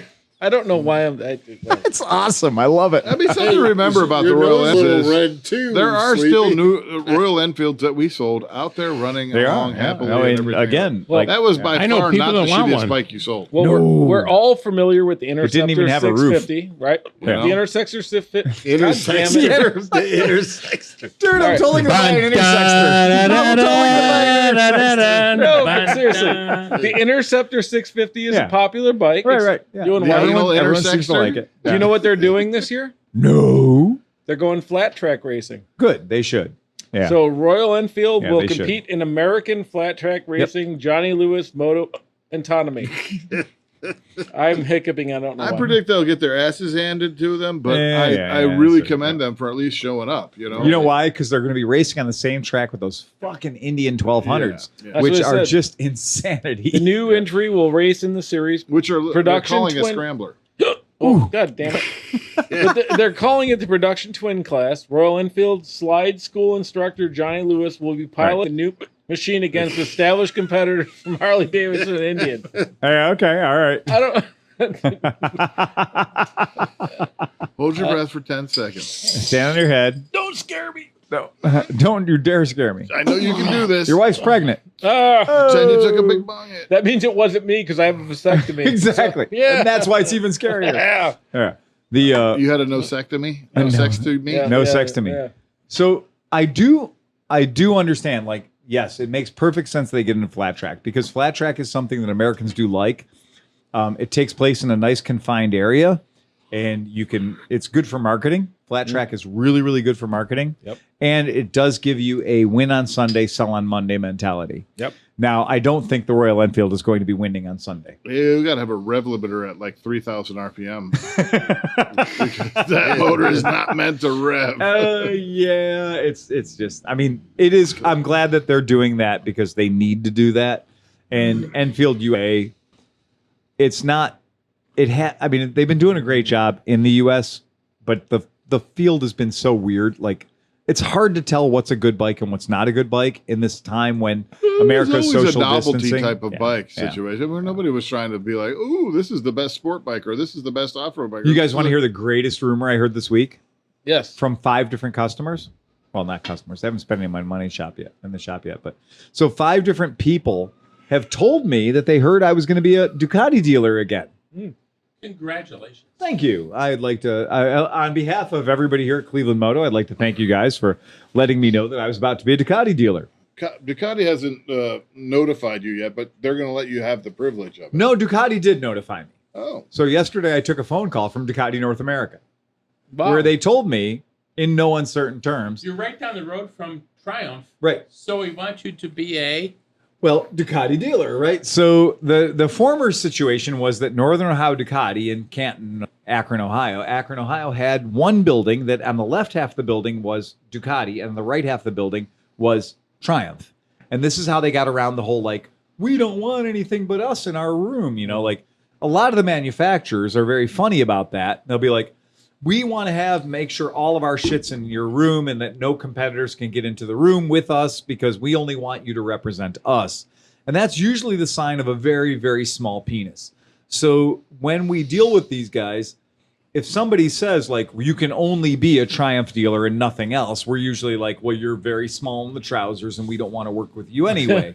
So when Ducati says that, Triumph says that, our buddy Doc was like, okay, well, I'll put you in the middle of in the middle of the room, I'm going to have a Maginot line or a 48th parallel or a Mason-Dixon line. 58th parallel. Stop at the 38th parallel would be a better idea. And they'll put an invisible boundary between the middle of the shop where the Triumph stops here and the Duke starts there. And that makes both idiots happy. And again, the person who loses is usually the dealer. Right. So I don't like that situation because fuck you. I'm the guy with the dick in this situation. So you can all just go back to where you came from. And we get to pick who we sell. And it's people who work with us and we like generally and we work along with. It's amazing how much 2 inches can get. It is. Yeah. It really is. Yeah. And so we got our phone call. So we got these 3 unsolicited emails from people saying, I heard you were going to be a Ducati dealer. And I was like, well, I hadn't heard that yet. And I'm the one who signs the check. So what the fuck, man? What internet are you on, pal? Where's your Google go? So I checked Google Earth and I'm not a Ducati dealer. And then Ducati called me yesterday and Ducati wanted to make me a Ducati dealer. I think that the first 3 guys that said, I heard you were a Ducati dealer might have been the advanced party. Oh, yeah. Okay. Again. Yeah. They were like, they were no. playing Mid-Ohio games. Oh, yeah. So it's okay, dude. Don't worry about your Multistrada. Don't worry about your Dosadura. Don't worry about your, whatever. Yeah, we got a dealer in Cleveland. He's great. He's called ClevelandMoto. Quick, sign up ClevelandMoto. This asshole's got a crank problem, We need a warranty claim in Cleveland. So when they called me yesterday and we had a beautiful discussion about how we weren't going to be a Ducati dealership. The last Ducati guy that came out bought us a nice dinner and took me out, wined me and dined me and everything else and 69'd me. And the end result is I didn't sign up for Ducati because he didn't hit the spot I need to have hit to be a dealer for you. He came in like this. He came in like this, and I like it like this. I'm more of a like this guy, and he came in like that. So I'm more of the getting the balls in the game, right? So don't ignore the balls. So Ducati didn't do that for me, and also they don't count scramblers towards your total count. Oh. So, yeah, it turns out, yes, I could probably sell 60 Ducatis, but 59 of them be scramblers. Right. And that's not how they like to balance their workload. Meanwhile, to me, Ducati's a Ducati. If you go out to hunt deer, nobody counts the little ones versus the big ones. You got deer, right? We went fishing. We caught 18 fish. Well, look at these little fish. Well, they count. They're fish, right? What you said last time, I still can't stop laughing. I went out drowning worms for 4 hours. Fuck that. Fishing is dumb. Fishing's just hard on worms. I That's like all to it go is. It's catching. worm I don't torture. go fishing. Right. Exactly. I go catching. That's exactly it. Seriously, I listened Right. back to the last podcast when he said the guy was out drowning worms. I laughed. Anyway, but the dude from Ducati was very nice and he was very civil and we had an understanding. The end result of the understanding was Ducati paints a picture I can't afford to look at, let alone have hanging in my living room. Right. So that's what it was. But I think it was so strange that in 1 week, I've got a concentration of at least 5 people all of a sudden asking me or telling me they've heard a rumor that I'm a Ducati dealer. I am not a Ducati dealer. I'm not a Moto Guzzi dealer. I do work on Moto Guzzis and we do work and get parts for Moto Guzzis because somehow, strangely enough, we are no longer a Moto Guzzi dealer, but we are still a Moto Guzzi service center. I still don't understand how that works, but they do still sell me parts. So I'm good with that. We're okay with that one. We are not a Ducati dealer at all. Not even close. But you have Ducatis occasionally on for sale. Again, because I have a particularly bad decision-making computer in my brain where I keep buying sexy red Italian motorcycles. Right. Yeah. At an excellent price. At very good prices. Because they have no resale value. That is one of those things. Like a Vespa has the world's best resale value, a Ducati has the world's worst resale value. It's an old luxury. It is. It's old luxury. It is. Nothing. Right. If you've got an old Bentley, you have garbage. Cadillac North Star. Yes. But I would love to have an old Yeah. Bentley. If you have an 89 Jaguar, you have a lot of problems. Right. You have a good car. You have a lot of Ford. problems. What's that? You have a Ford. 92, right? You have a Ford Taurus. Yeah. Exactly, right. So that's it. Anyone else got anything else? All right, that's that. Man, I think that was a quality podcast. I feel like we've upheld the standard of Cleveland Moto. I think there's way too much information in that. There was way too much information. Well, we didn't have a topic, so we had to go with whatever Chris brought. Yeah. That's never good. Like Which some is more mostly ignorance. pork and beer. And what about a joke? You got a joke? He did have a joke. Oh, I'm He had sorry. two. Did you miss those? Well, they Maybe were, he has a third. Do you have a third ending You joke? didn't make a big kerfuffle about it. They just sort of All right. got slipped in there. But yes, okay, you're fine. I'll come back next week. with What do you better get when you cross a material. donkey with an onion? I don't know. What do you get when you cross a donkey with an onion? Well, most of the time you just get an onion with big floppy ears, but every once in a while you get a piece of ass that'll make your eyes water. And on that, ride fast and take chances.